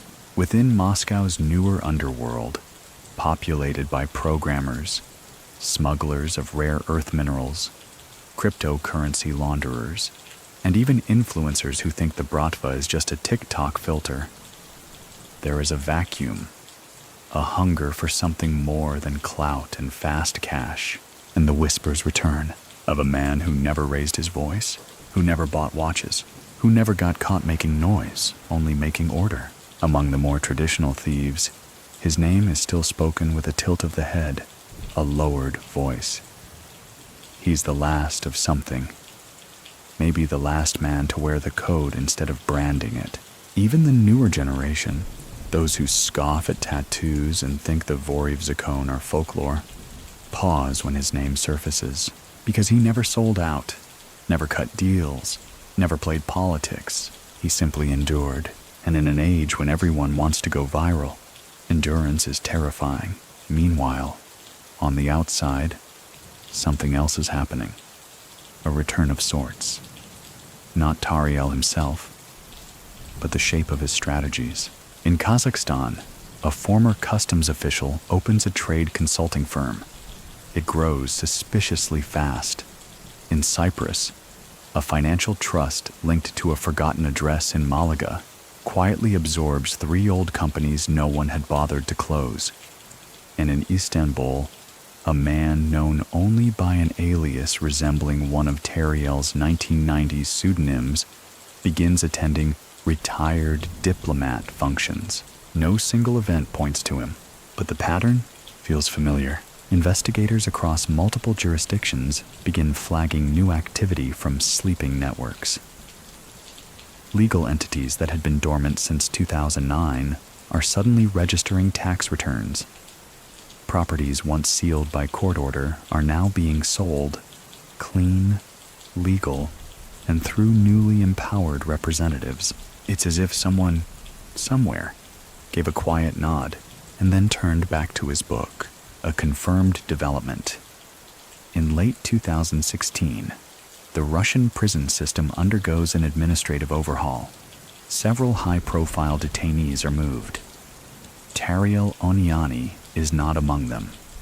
No reason is given. No explanation is expected. But according to one former staff member, his file was the only one that came sealed in its own envelope, with handwriting no one recognized and a signature that had no match on record. Make of that what you will.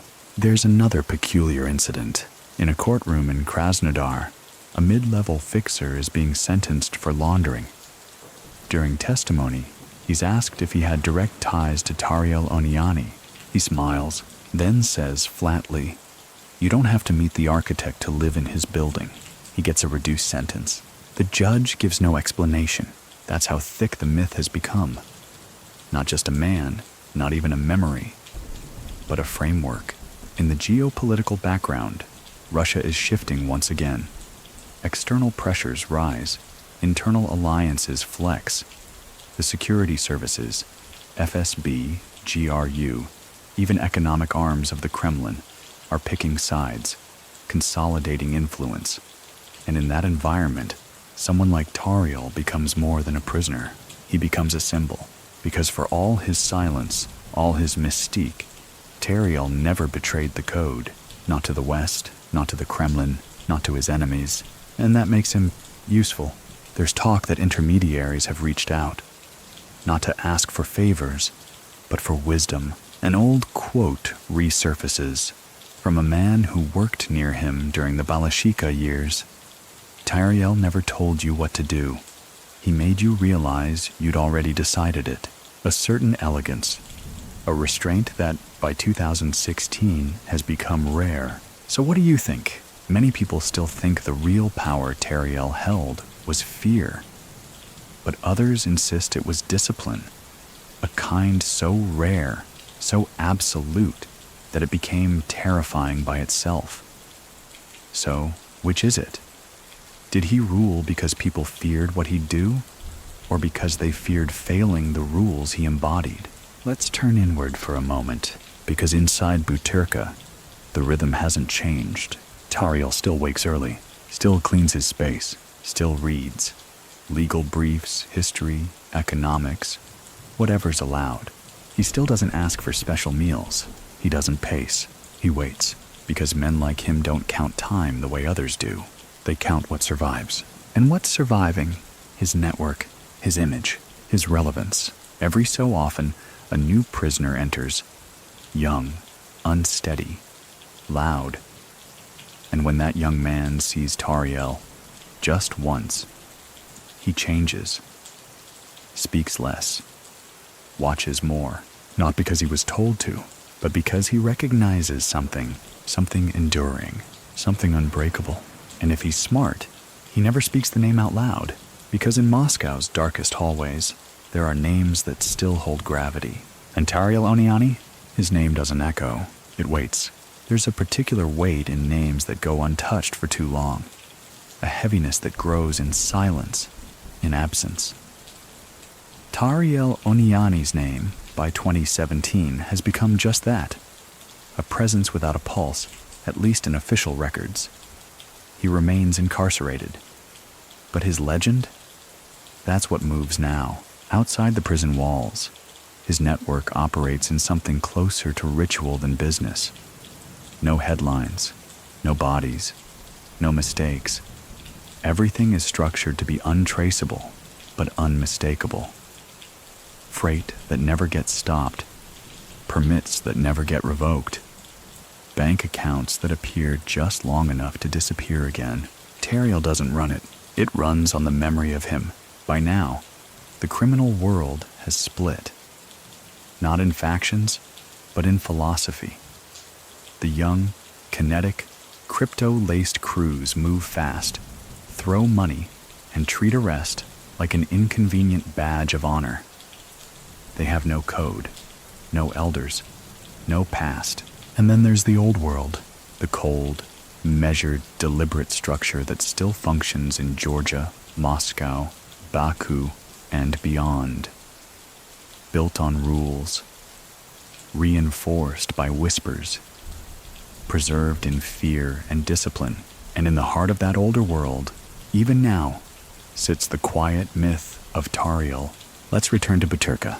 He's been there so long, the guards no longer flinch. His presence is routine.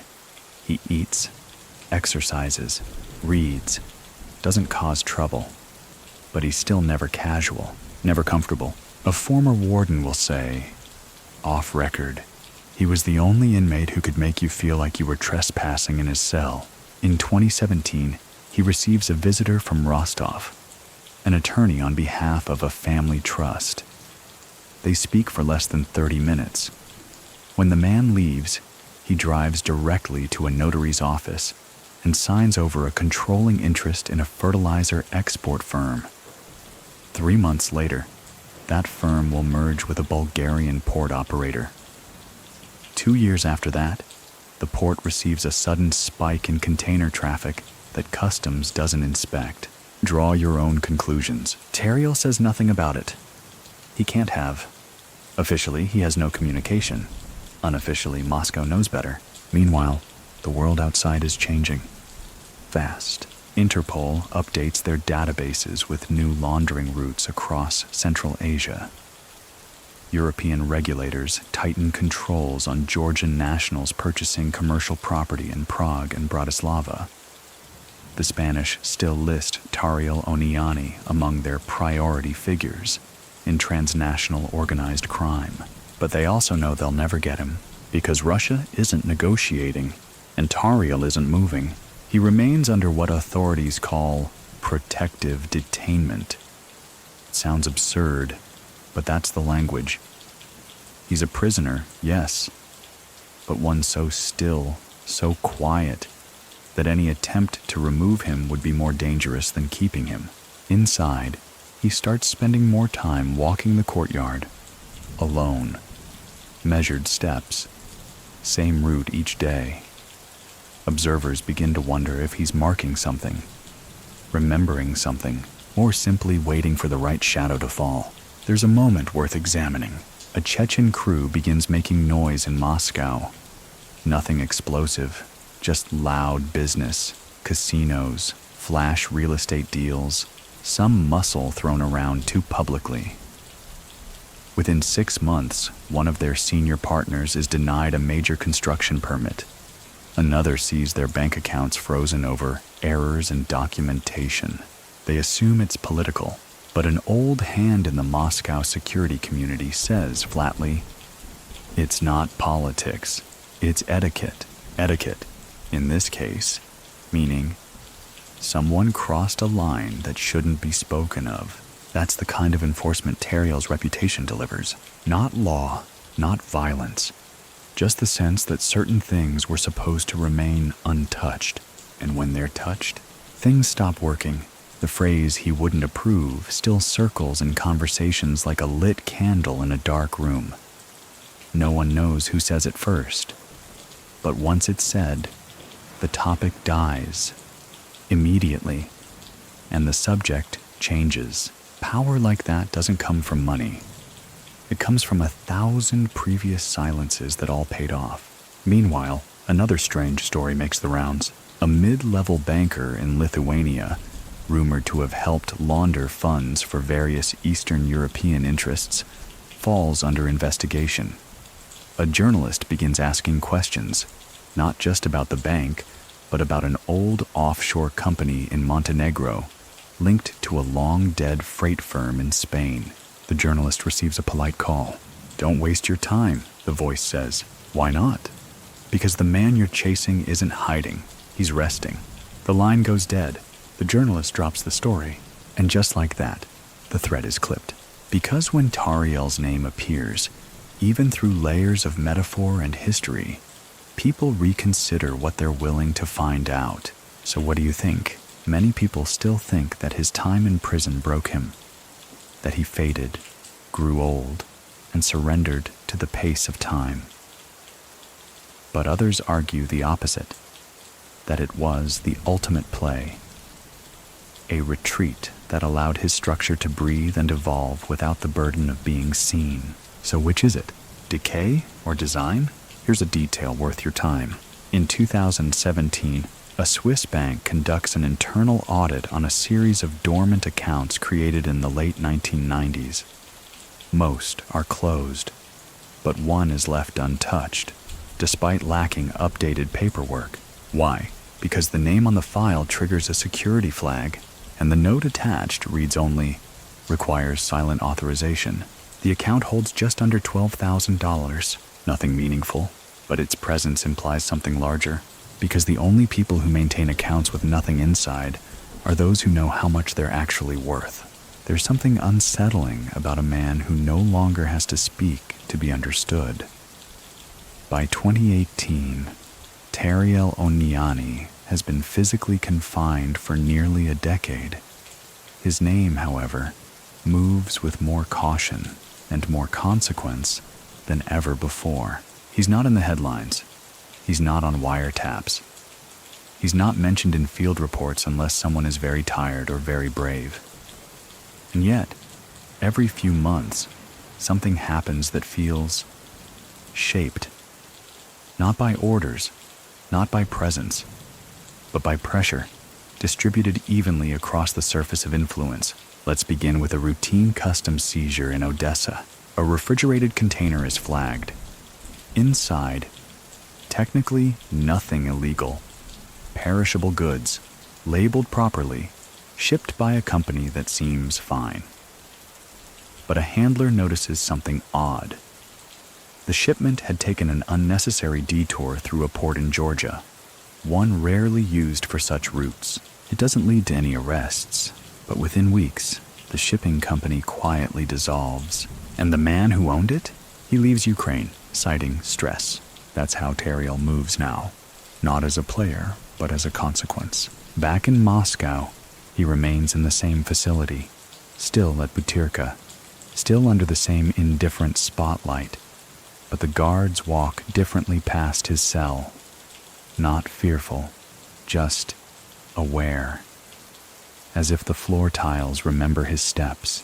A report leaks that same year, an internal memo not meant for publication. It claims certain high-sensitivity detainees are to be left off the radar of foreign media inquiries.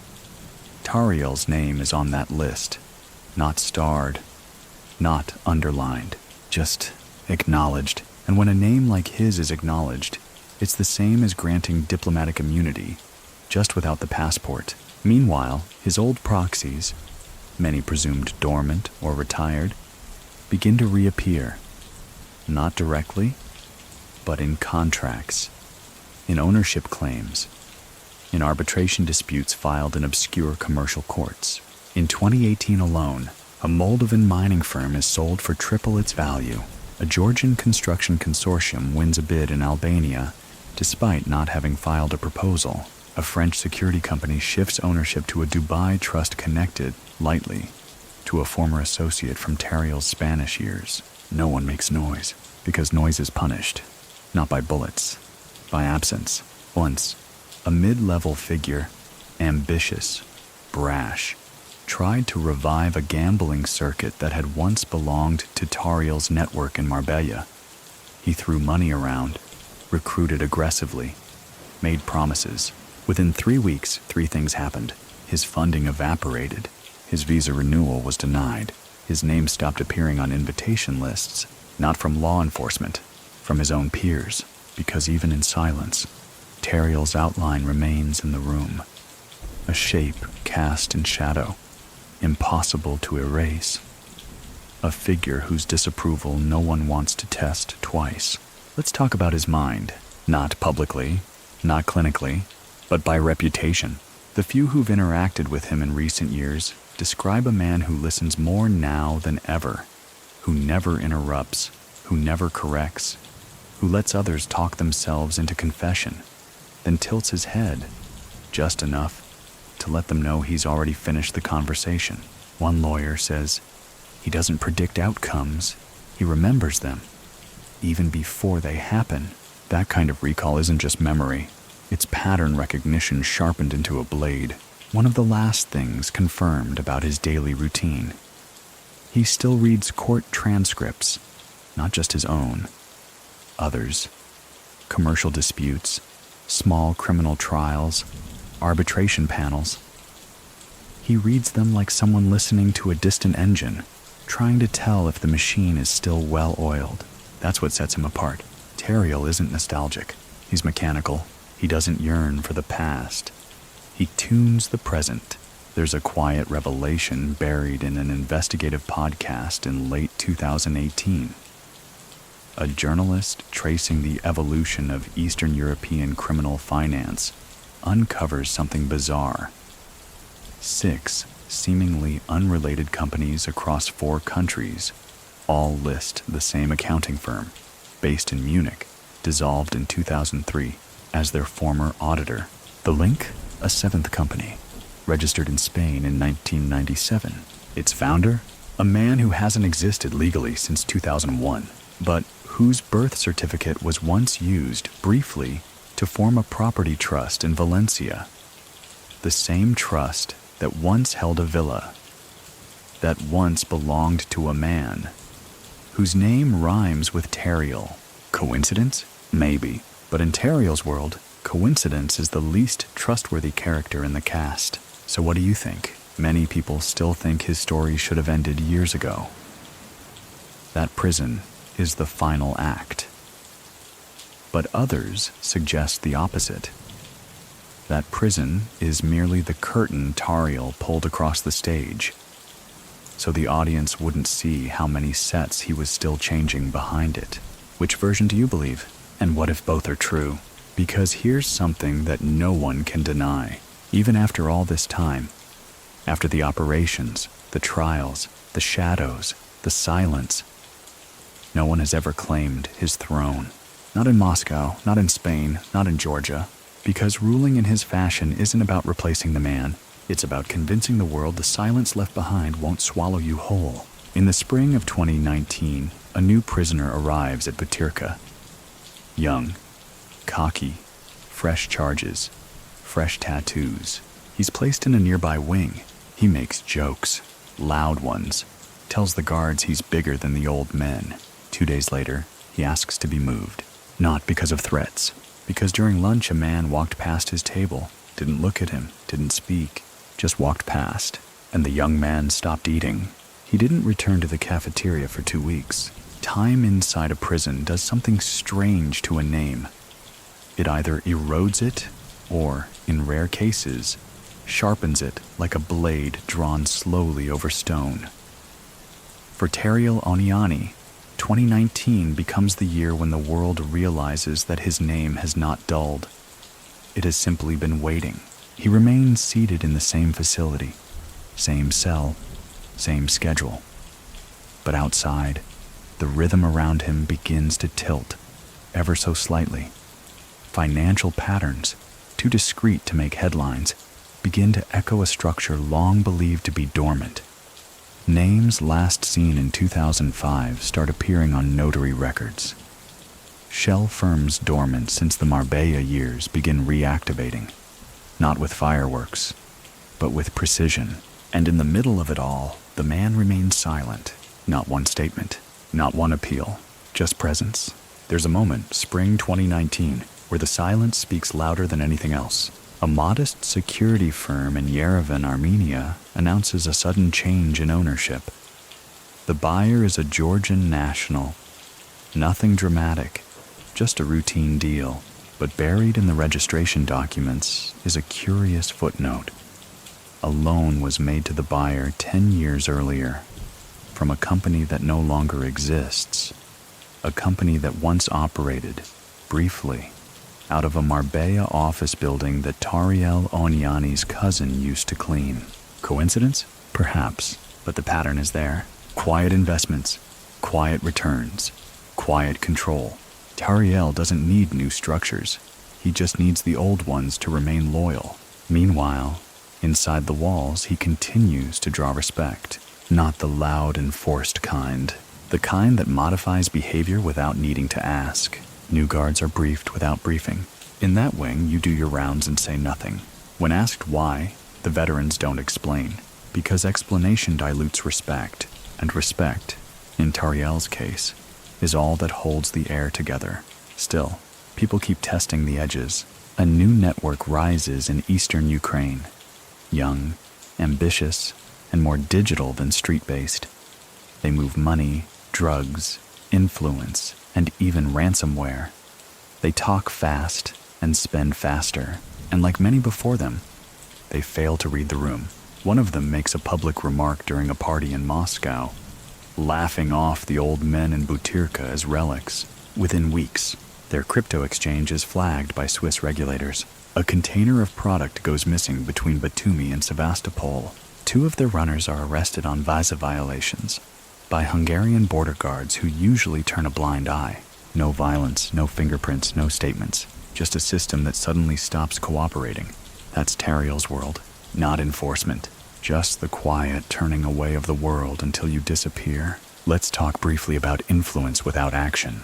In 2019, a small customs brokerage firm in Latvia shuts down, not because of scandal, but because all its clients cancel their contracts within 6 weeks.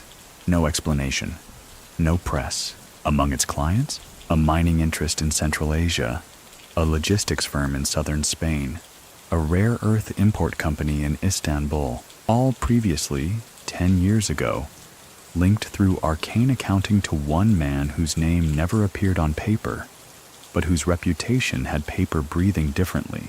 One insider puts it this way: it's like they realized a door had opened again, and they didn't want to be caught walking the wrong direction. Tariel doesn't need to instruct people anymore. They've memorized the choreography, but even still, the whispers remain. Many people still think he'll die in prison, and that will be the end of it. Others suggest he's already free, just not in body, that he's freer now than he ever was, because no one can challenge a shadow that refuses to move. So what do you think? Is the cage holding him, or holding everyone else back from him? Here's something worth noting. In late 2019, a French financial journalist releases a report on the re-emergence of forgotten trusts. It's technical, full of legalese. Buried in the appendix is a firm registered in 1998, reactivated in 2018. Its founding address, a P.O. box in Malaga. Its stated purpose, maritime legal consultancy. Its new director, a man born in Sanaki, Georgia. He has no social media, no online footprint, and his signature looks familiar. But nothing is confirmed, because nothing ever is. Not with Tariel. Not anymore. His story by now has outlived the facts. Inside Butyrka, someone once asked him quietly if he missed freedom. He didn't answer. But a few minutes later, he said, "Freedom is measured by how few people can force you to speak." And that was that.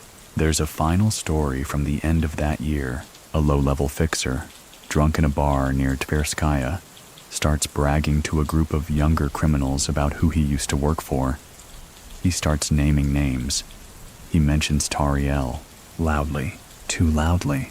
Within a month, he moves to Sochi. He stops drinking. He stops bragging. He buys a bookstore and starts learning to bake. No one confronts him. No one needs to, because sometimes just the sound of your own voice saying the wrong name is enough to remind you how cold the silence that follows can be. A decade in prison would hollow out most men.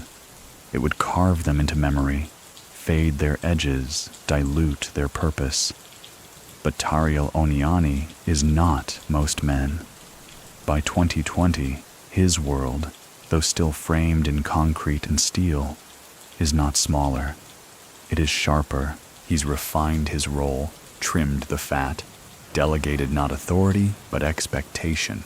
He is not in command of operations. He is above operations. Outside, the world stumbles into chaos. The pandemic freezes economies, isolates cities, turns airports into tombs of movement. For most, this is disruption. For Tariel's world, it's a correction. You see, silence had always been his weapon. And now, the world is learning silence on a global scale. Borders close, trade slows, digital cash explodes. And as the chaos floods in, the old pipelines built under quiet loyalty begin to reactivate. Not loudly, but necessarily. Because where there's confusion, someone needs to know the quiet routes. Someone needs to whisper, "This port is still open," or "This buyer still moves goods," or simply, "Wait 2 days, then send it." And in that world, Tariel's legacy is not just useful, it's essential. One confirmed data point. In the second quarter of 2020, a dormant shell company in Cyprus receives a $2.1 million transfer.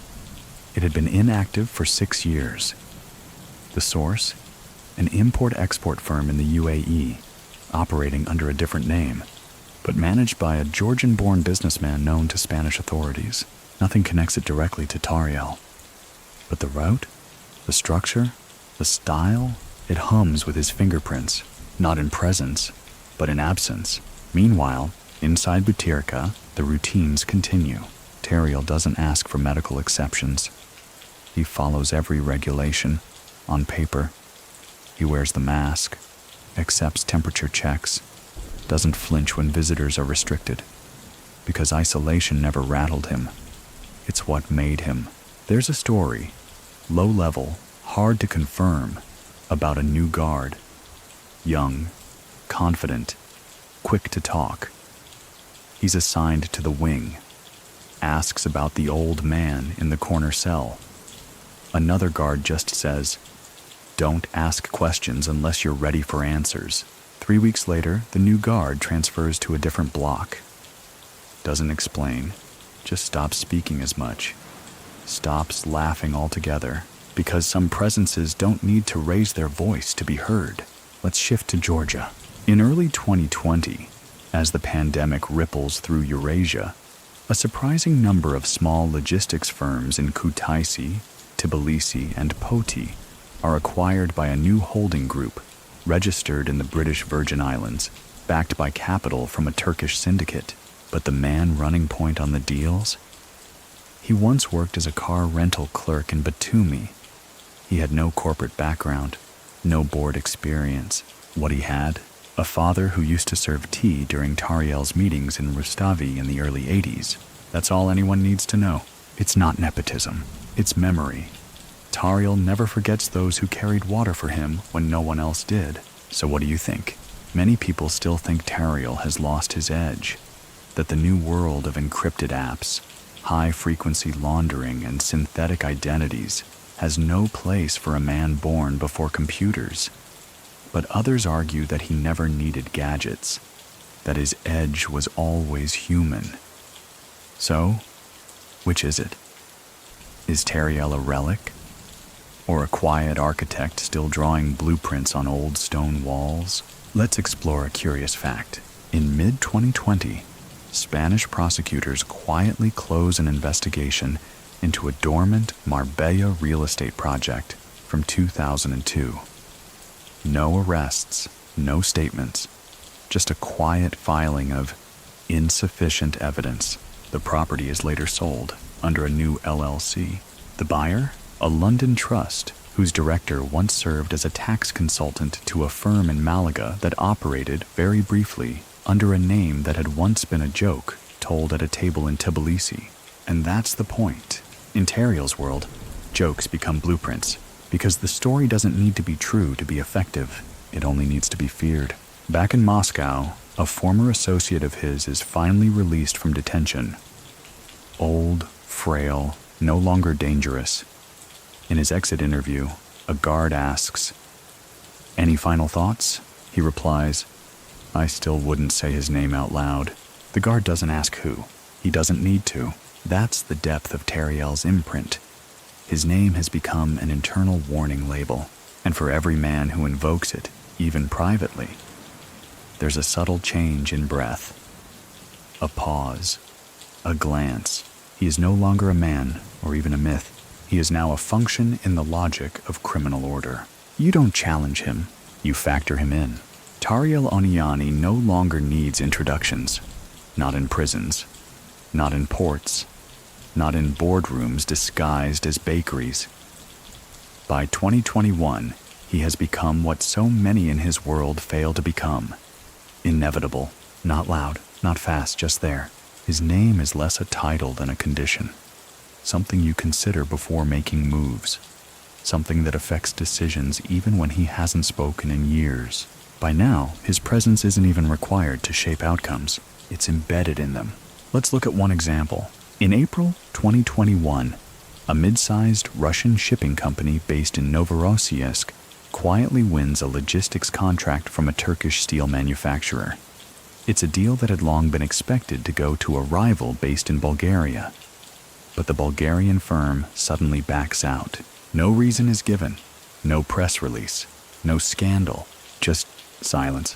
And in that silence, those who know the game understand. Someone remembered Tariel. Back inside Butyrka, he continues to observe without urgency. A decade in, he has mastered the tempo of endurance. His cell remains orderly, his days predictable, his health reportedly steady. There are no complaints, no filed grievances, no interviews, but occasionally visitors do arrive. Not family, not friends, just people with questions, legal consultants, property agents. Once, even a retired military officer. They don't ask for favors, they seek alignment. Tariel listens, maybe nods, maybe doesn't, but they leave with a different expression than when they arrived. Because speaking to a man like him, who has done so little outwardly, yet still causes echoes in Berlin, Baku, Tbilisi, and Madrid, is like standing beside a cliff. You don't feel the fall, you feel the height. There's a key moment mid-year. A document surfaces, harmless at first glance. A revised export certificate filed by a Portuguese warehousing company.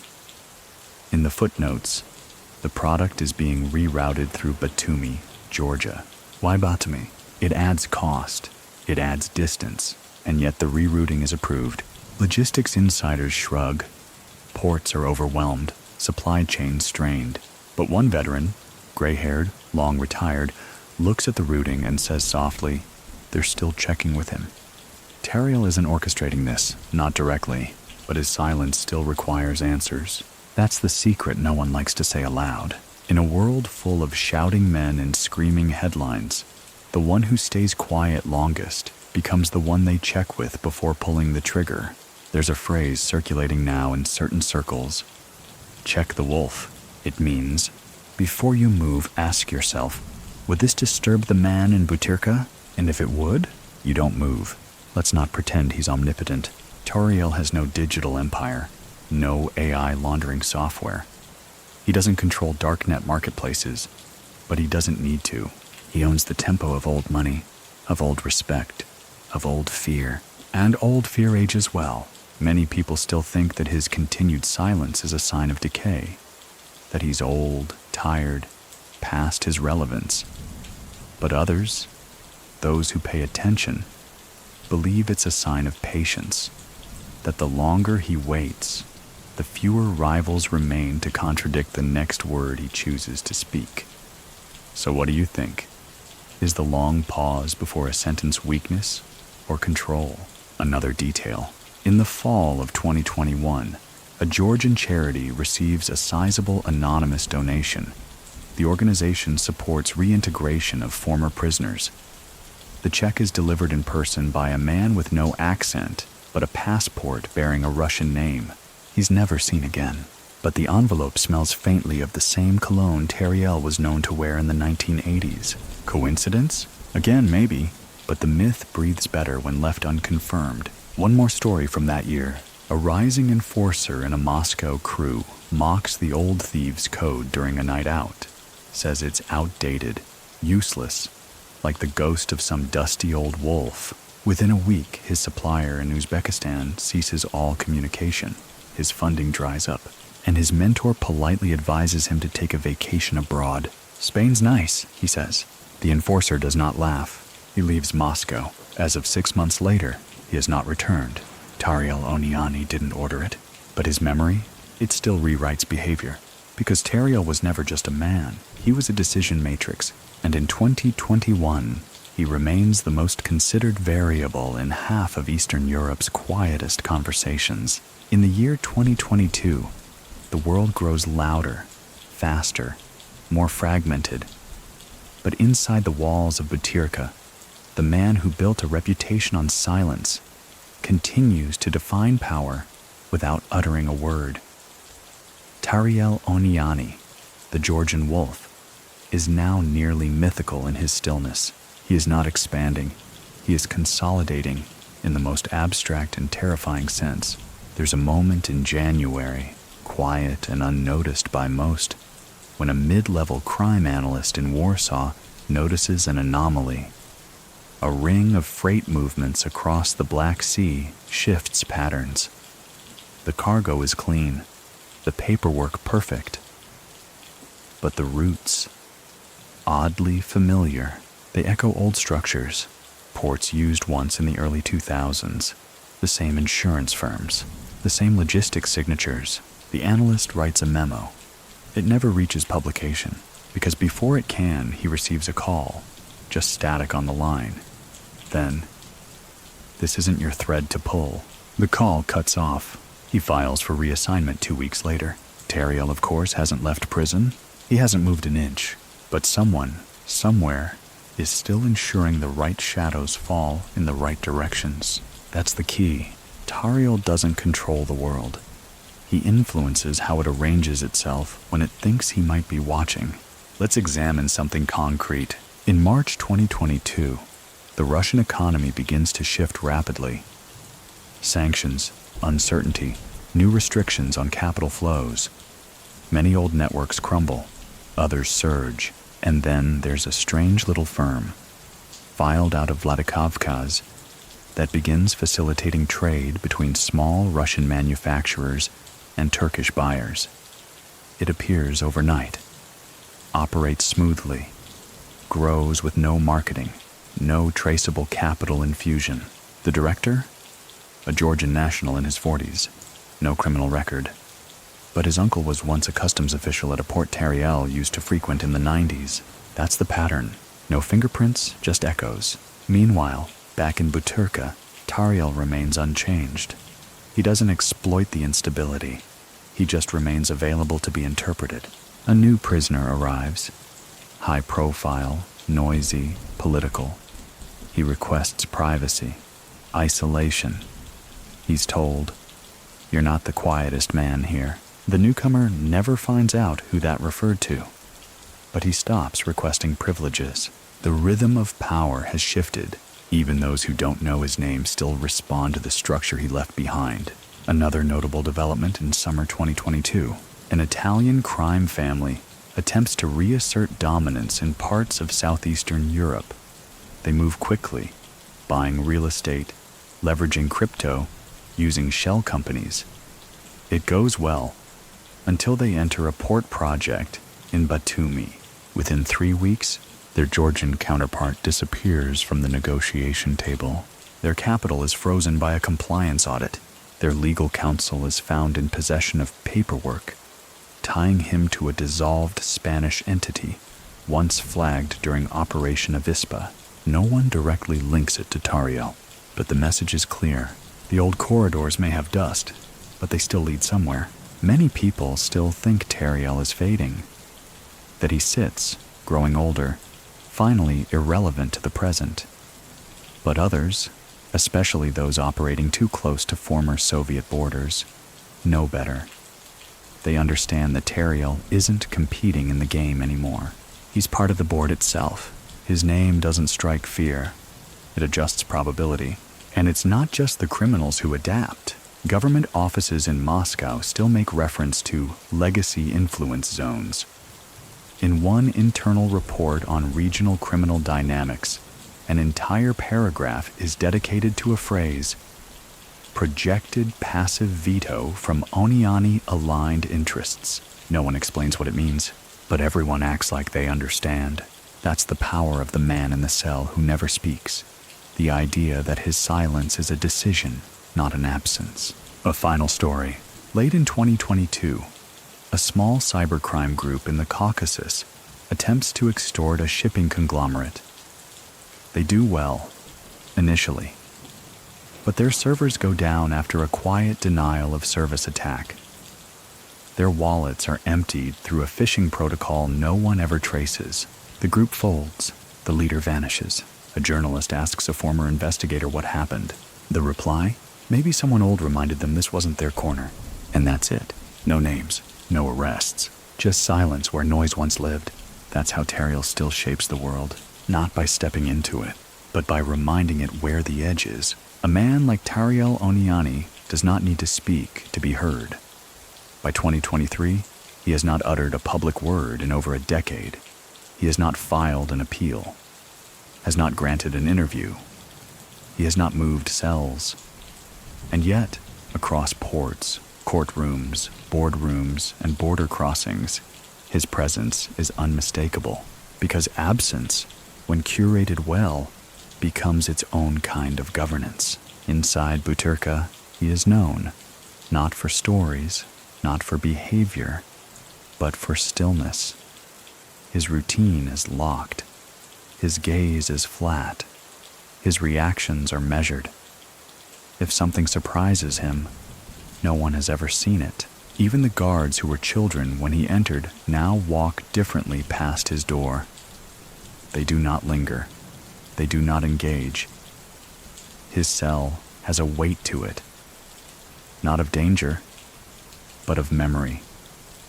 The kind that shifts your spine when you get too close. Outside, the tempo changes. Networks are evolving faster than ever.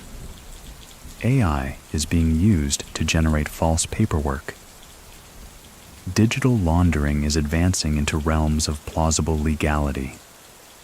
Old-school cartels are going corporate, and new-school criminals are losing the art of subtlety. But somehow, the shape of Tariel's legacy still fits. A new generation of power brokers, data brokers, logistics, consultants, gray market financiers begin appearing in corners of Europe and Central Asia. They're younger, more fluent in code than in street slang. But when asked where they learned to keep quiet, a few nod toward the old ways. One says, "We're still dancing on his rhythm. He just left the floor early." Here's a historical note. In early 2023, a multinational anti-fraud operation targets several Eastern European shell companies laundering funds through Baltic real estate. Of the 12 target companies, 11 are found to be recently incorporated. The 12th? It had been inactive since 2004, with dormant assets parked quietly in a Cyprus bank. That account is emptied 4 weeks before the operation begins. No arrests, no explanation, just a quiet transaction. Moving funds to a new holding company in Kazakhstan, run by a man with no digital footprint, but a wedding ring that bears the crest of a now defunct Georgian family. That's the movement of legacy knowledge, not leaked, not posted, handed down. And in these moments, the logic of Tariel's design becomes clear. He didn't build an empire of men. He built an empire of tendencies. Customs officers who still inspect crates a certain way. Clerks who still flag names with missing vowels. Buyers who still hold contracts until someone nods. Even if they don't know who that someone is anymore, many people still think Oniani is being forgotten. That the next generation of underworld architects are too fast, too digital, too reckless to revere a man who used typewriters and silence. But others see it differently.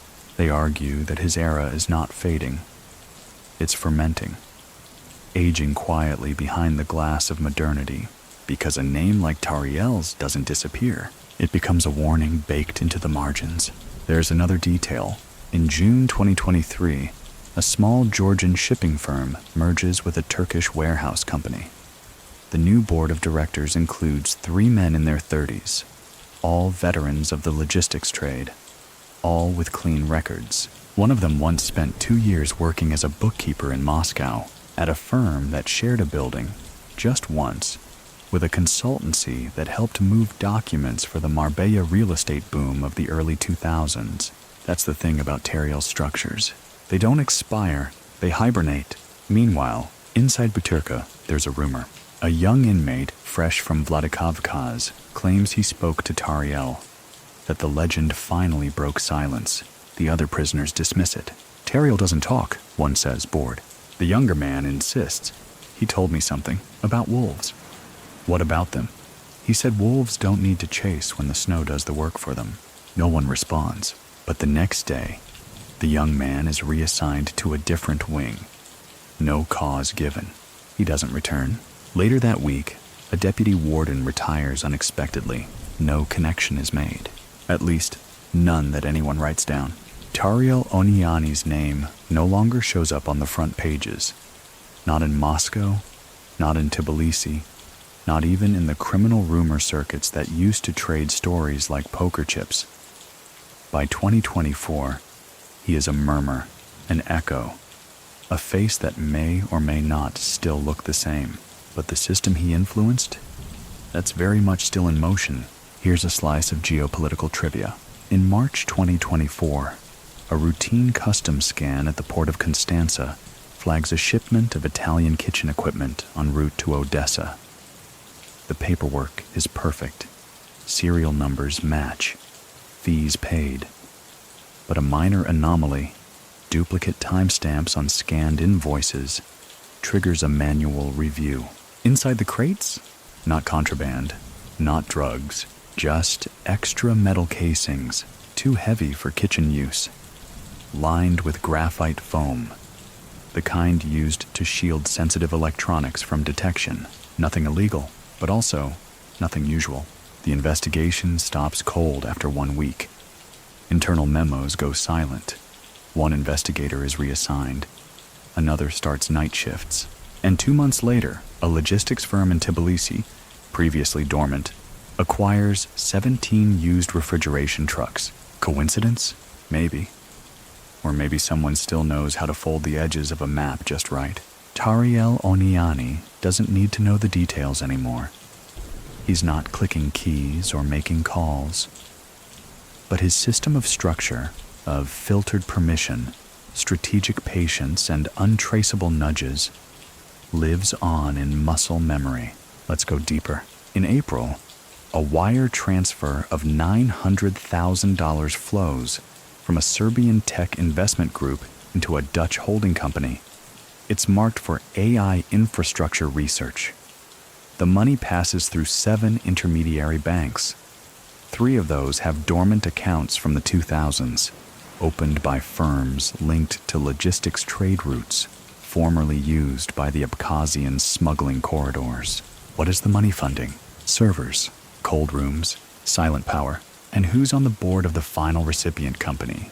A Ukrainian national with a criminal justice degree from Moscow, and a father who served as a mid-ranking intelligence liaison in the early 90s.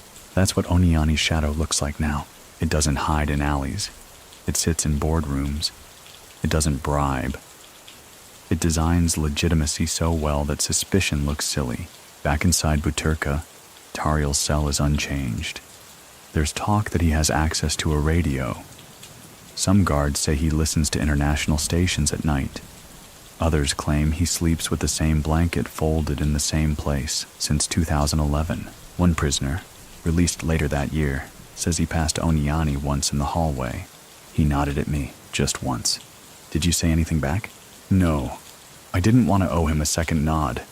That's how deep the respect and fear goes. Not for violence, but for what the man represents. A chessboard where pieces never stop moving, even if the player hasn't touched them in years. Many people still think that men like Tariel become relics, that the world outgrows them, that algorithms and biometric locks have replaced whispered codes and paper trails. But the truth? The old logic just adapted. You don't need to fake passports anymore. You fake procurement orders. You don't need safe houses. You lease data centers. And while others rush into visibility, Tariel remains the ultimate ghost, so well anchored in the subconscious of global operations that no one dares ask if he's still involved. They simply behave as though he might be. It's a form of governance few understand. Not command, not control, but architected absence. And through that, Tariel may be the most modern of them all. Final anecdote of the year. A new underboss rises in Yerevan. Young, brash, sharp. He mocks the old ways, says the future belongs to digitized cartels, decentralized cash flow, metaverse meetings. Within 2 months, he is blackballed from the Istanbul freight corridor. His mother's pharmacy license is revoked. A childhood friend, now in Belgium, is arrested for tax fraud based on a tip from an anonymous email with perfect formatting. The underboss goes quiet. He sends one message to an older associate in Tbilisi. I thought the wolf was gone. The reply? Wolves don't vanish. They just wait for the next snowfall. There's a strange thing that happens when a legend becomes architecture. People stop asking if it's real and start wondering where it begins and ends. By mid-2024, Tariel Oniani is no longer a man in the conversation. He's an assumption in every plan, a question buried behind each unusually smooth transaction. His name? Rarely spoken, but the tone it evokes? Ubiquitous. Let's return to the mountains where it all started. In Upper Svaneti, where clouds skim the village rooftops like low-hanging prayers, a local contractor begins renovating an abandoned customs checkpoint. It's a quiet project, small team, modest funding. Locals think it's for tourism, but then comes the anomaly. The contractor imports 5 reinforced steel doors, military grade, sourced from Ukraine via Bulgaria. Then a shipment of biometric safes. Then servers. Not powerful enough for research, but precise enough for processing encrypted data packets. A journalist pokes around. She disappears for 3 days, returns silent, then relocates to Prague. Nothing is published. This is not the stuff of a loud empire. It's foundational drift, the kind that tilts the future 1 degree at a time until one day, the horizon looks very different. Tariel's genius was never in domination. It was in design. Long arcs, quiet nodes, patience stretched across borders like fishing lines under ice. Some examples are almost poetic. A fishery in Batumi doubles its profits without increasing output. A fuel distributor in Azerbaijan suddenly adopts untraceable drone delivery. A port official in Varna begins refusing inspections, citing pressure from above, though no memo can be found. And through all this, Tariel remains invisible. There's no communication, no footprint, just continuity. Even his enemies admit, you don't beat the Georgian wolf. You just hope he forgets you exist. A major scholarly debate begins in a London seminar on modern criminal ecosystems. A visiting expert proposes that Oniani's methods resemble decentralized corporate structures more than traditional crime. His model predates blockchain, but it functions like it. Dispersed nodes, trust anchored by ritual, not by code. Many people still think this overstates the man's legacy. That mythology has inflated his blueprint. That a few faded notebooks from the 1990s couldn't possibly ripple this far. But those who worked ports, borders, and back doors during his rise, they speak differently. They say, he built a river. Even if you forget his name, you still drink from it. Back in Butyrka, his health is whispered about. Some say he walks slower now. Others say he sleeps less, but the stories never change. One guard, newly transferred, tries to speak to him. Just a polite word. Tariel lifts his eyes, gives a small nod, then looks away. Later the guard is reassigned. No punishment, no incident, just reassigned. Because proximity carries cost, even when the source remains silent. And Tariel? He's always been fluent in the power of silence. His final known photo is from 2013. But in 2024, an AI face aging experiment circulates in a dark web art group, digitally reconstructing what Oniani might look like now. It goes viral underground, and in the corner of one shipping firm in Marseille, a framed copy appears above a secretary's desk. No explanation, just the image. A silver-haired man, eyes narrowed, face unmoved, not smiling, just remembering. Tariel Oniani's presence now lingers in systems, not streets, in boardroom pauses, in sudden resignations, in freight documents that arrive too clean, too early, and in the unspoken hierarchy of silence. By late 2024, a digital mapping project sponsored by a Turkish university begins surveying shadow logistics corridors in the post-Soviet sphere. Not illegal necessarily, just invisible. Routes with no names, airfields with no commercial records, ports with just enough metadata to pass inspection.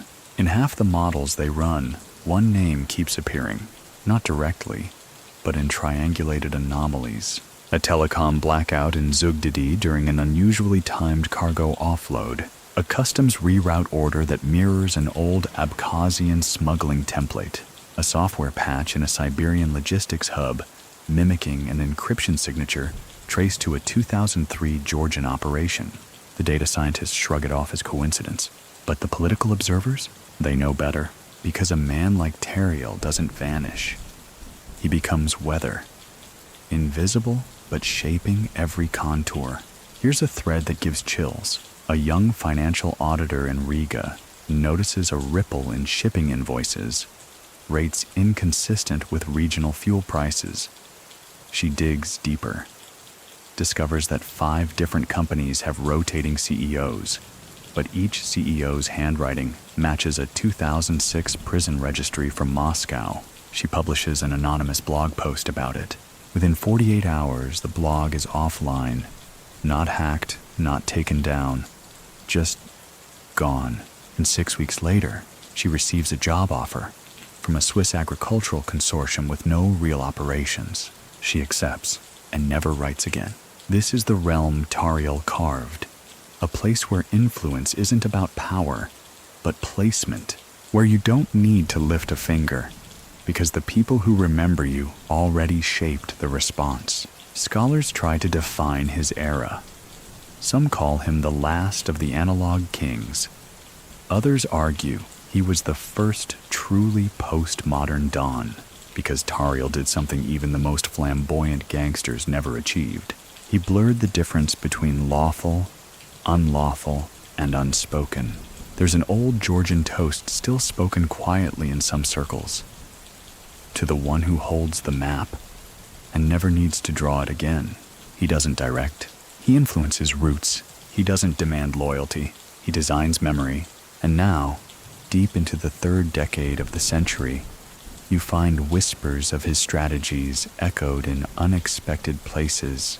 A South American mineral consortium using identical logistics protocols as the old Kutaisi routes. An African fintech firm reusing shell company skeletons first drafted in Rustavi in 1999. A Singapore shipping group referencing an algorithm sourced from a Russian language forum last active in 2010, each a grain of sand. But together, they form the beach Tariel built with time, fear, and the slow erosion of boundaries. One last tale. In a secure meeting in The Hague, a criminal analyst presents a list of active threats. At the bottom, written in faded ink, Oniani. Someone in the room chuckles. He's old, he's locked up. But the director responds, maybe, but I still sleep better keeping his name here. There's a quiet echo in institutions that once hunted men like Tariel Oniani. Not fear, not awe, but a professional respect for precision. As 2025 unfolds, a young cybercrime unit in Berlin begins to cross-reference metadata from decades of satellite imagery and customs check-ins. They aren't looking for Tariel, but his footprint keeps ghosting the margins of their findings. A pier in Batumi, repaved without a permit, every 7 years, like clockwork. A nondescript courier firm in Athens paying rent to an entity traced to a dead Russian poet. A pattern of courier deaths in Paris, always labeled accidental, always involving a bottle of plum brandy. The investigators don't speak his name. They say things like, "This is Georgian wolf residue," or "It smells like Black Sea logic," because that's the thing with legacies. They stain, even if they don't shout. Tariel once told an associate, "Loud men are for the newspapers. I build for silence." So let's talk about that silence. In late 2025, the Butyrka Prison Board begins a full audit of inmate privileges. Tariel's name surfaces. There's suspicion he still influences networks from inside. So they move him, no warning, no pattern, to a lower-tier unit with stricter monitoring. And yet, 3 weeks later, the same warden who approved the transfer resigns. His official reason? Too much humidity in Moscow. Tariel never files a complaint, never requests a transfer. He simply adapts. He's lived in places with worse walls, and in places without any. It's said that he begins rising earlier now, sitting by a small barred window, letting dawn creep across his face, not meditating, not planning, just watching. There's a curious thing here, because for all his myth, Tariel has always been a watcher. He watches people talk themselves into ruin, watches movements collapse under their own noise, watches modern syndicates mistake visibility for strength, and quietly he smiles.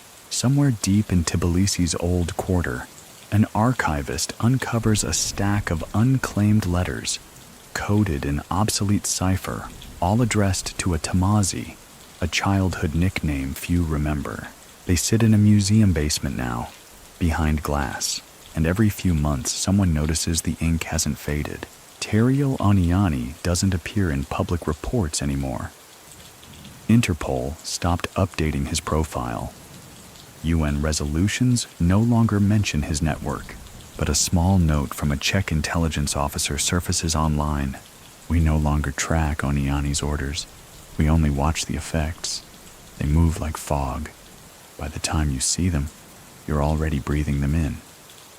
Many people still think this kind of reach is impossible without constant contact, that the man's influence is now purely romanticized, a relic of post-Soviet noir. But then, a tech startup folds in Kazakhstan after a single client, untraceable, pseudonymous, vanishes overnight.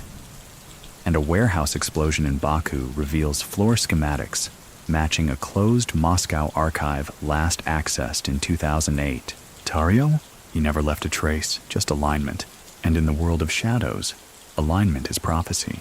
There's a phrase whispered in circles that still honor the old codes. No wolf howls twice. The echo will do. By the tail end of 2025, the world has all but forgotten Tariel Oniani. The press no longer runs his name. Interpol archives timestamp their last update 5 years prior. And yet, doors still open when a particular silence enters the room. Let's rewind for a moment. There was once a theory, floated by a disillusioned professor in Vilnius, that organized crime was not a disruption of the world order, but its shadow twin. Not the disease, the mirror. And if that's true, then Tariel wasn't a gangster. He was a cartographer, drawing roots beneath the roots, truth beneath transaction. In prison, he now speaks little, but his routines become legend. He sharpens pencils he doesn't use, paces 5 times between his bunk and the wall, always before noon. Once a week, he requests a blank sheet of paper. Never writes, just folds it into 4, then folds it again. A new warden asks why. Tariel replies, "Sometimes a map folds itself."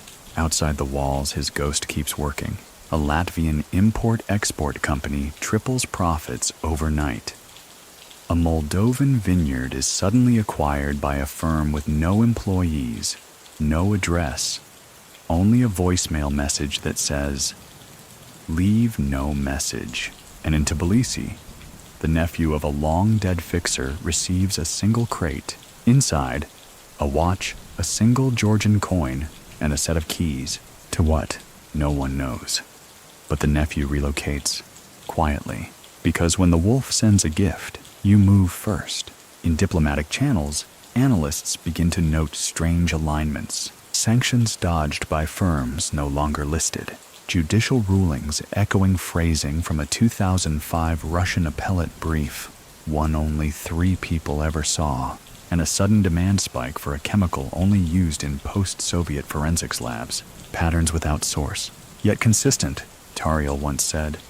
"I do not repeat my steps, but I always know where they land." One last legend. In 2026, a young coder in Tbilisi publishes a blockchain-based courier tracking app. 3 weeks after launch, he receives an anonymous investor request, 10 million euros, immediate funding, 0 equity, no questions. He accepts. The app becomes the regional standard, but the investor never contacts him again, only sends one line, "Do not fold the map." The coder prints that message, frames it, and every month leaves a new white sheet beneath it, folded twice, then folded again. Just like the wolf once did, some stories fade with their tellers. Others, like Tariel Oniani's, dissolve into the infrastructure itself.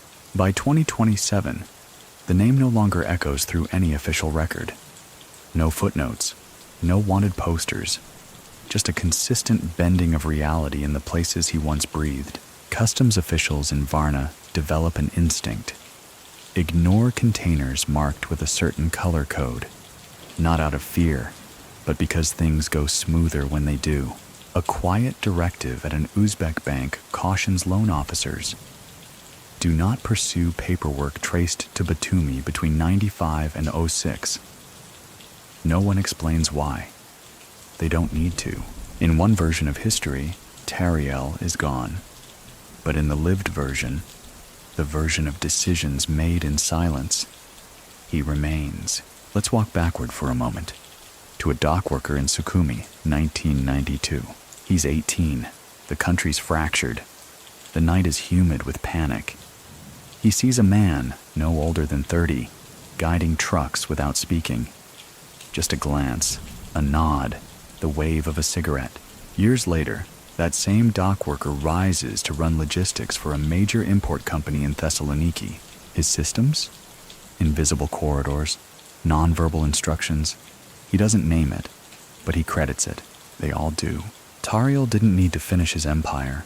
He just needed to seed the behavior, like the way soldiers repeat a gesture without remembering the drill, or how thieves pause when a shadow falls a certain way. His codes became habit. His silence became protocol. His myths became architecture. And in the long hush that follows a man like him, you find not absence, but design. So what's left? A folded paper in a Tbilisi archive. A prison door that was never locked, but no one walks through. And a question whispered from one courier to another in 5 different languages. Is the wolf still watching? No one answers. They just check the sky, look east, and keep moving. And now, as the night deepens and the weight of all those silent rooms lingers like mist across the floorboards of memory, let's allow the world to slow. Imagine the soft rustle of paper being folded by careful hands, creased with intention, held in no hurry. Somewhere in a distant prison, or perhaps only in a legend, a man sits still while time continues without urgency. The Wolf of Moscow, the phantom cartographer of a forgotten empire, no longer needs to speak. His echo has already been designed into corners of the world most of us will never see, and wouldn't notice even if we passed through them.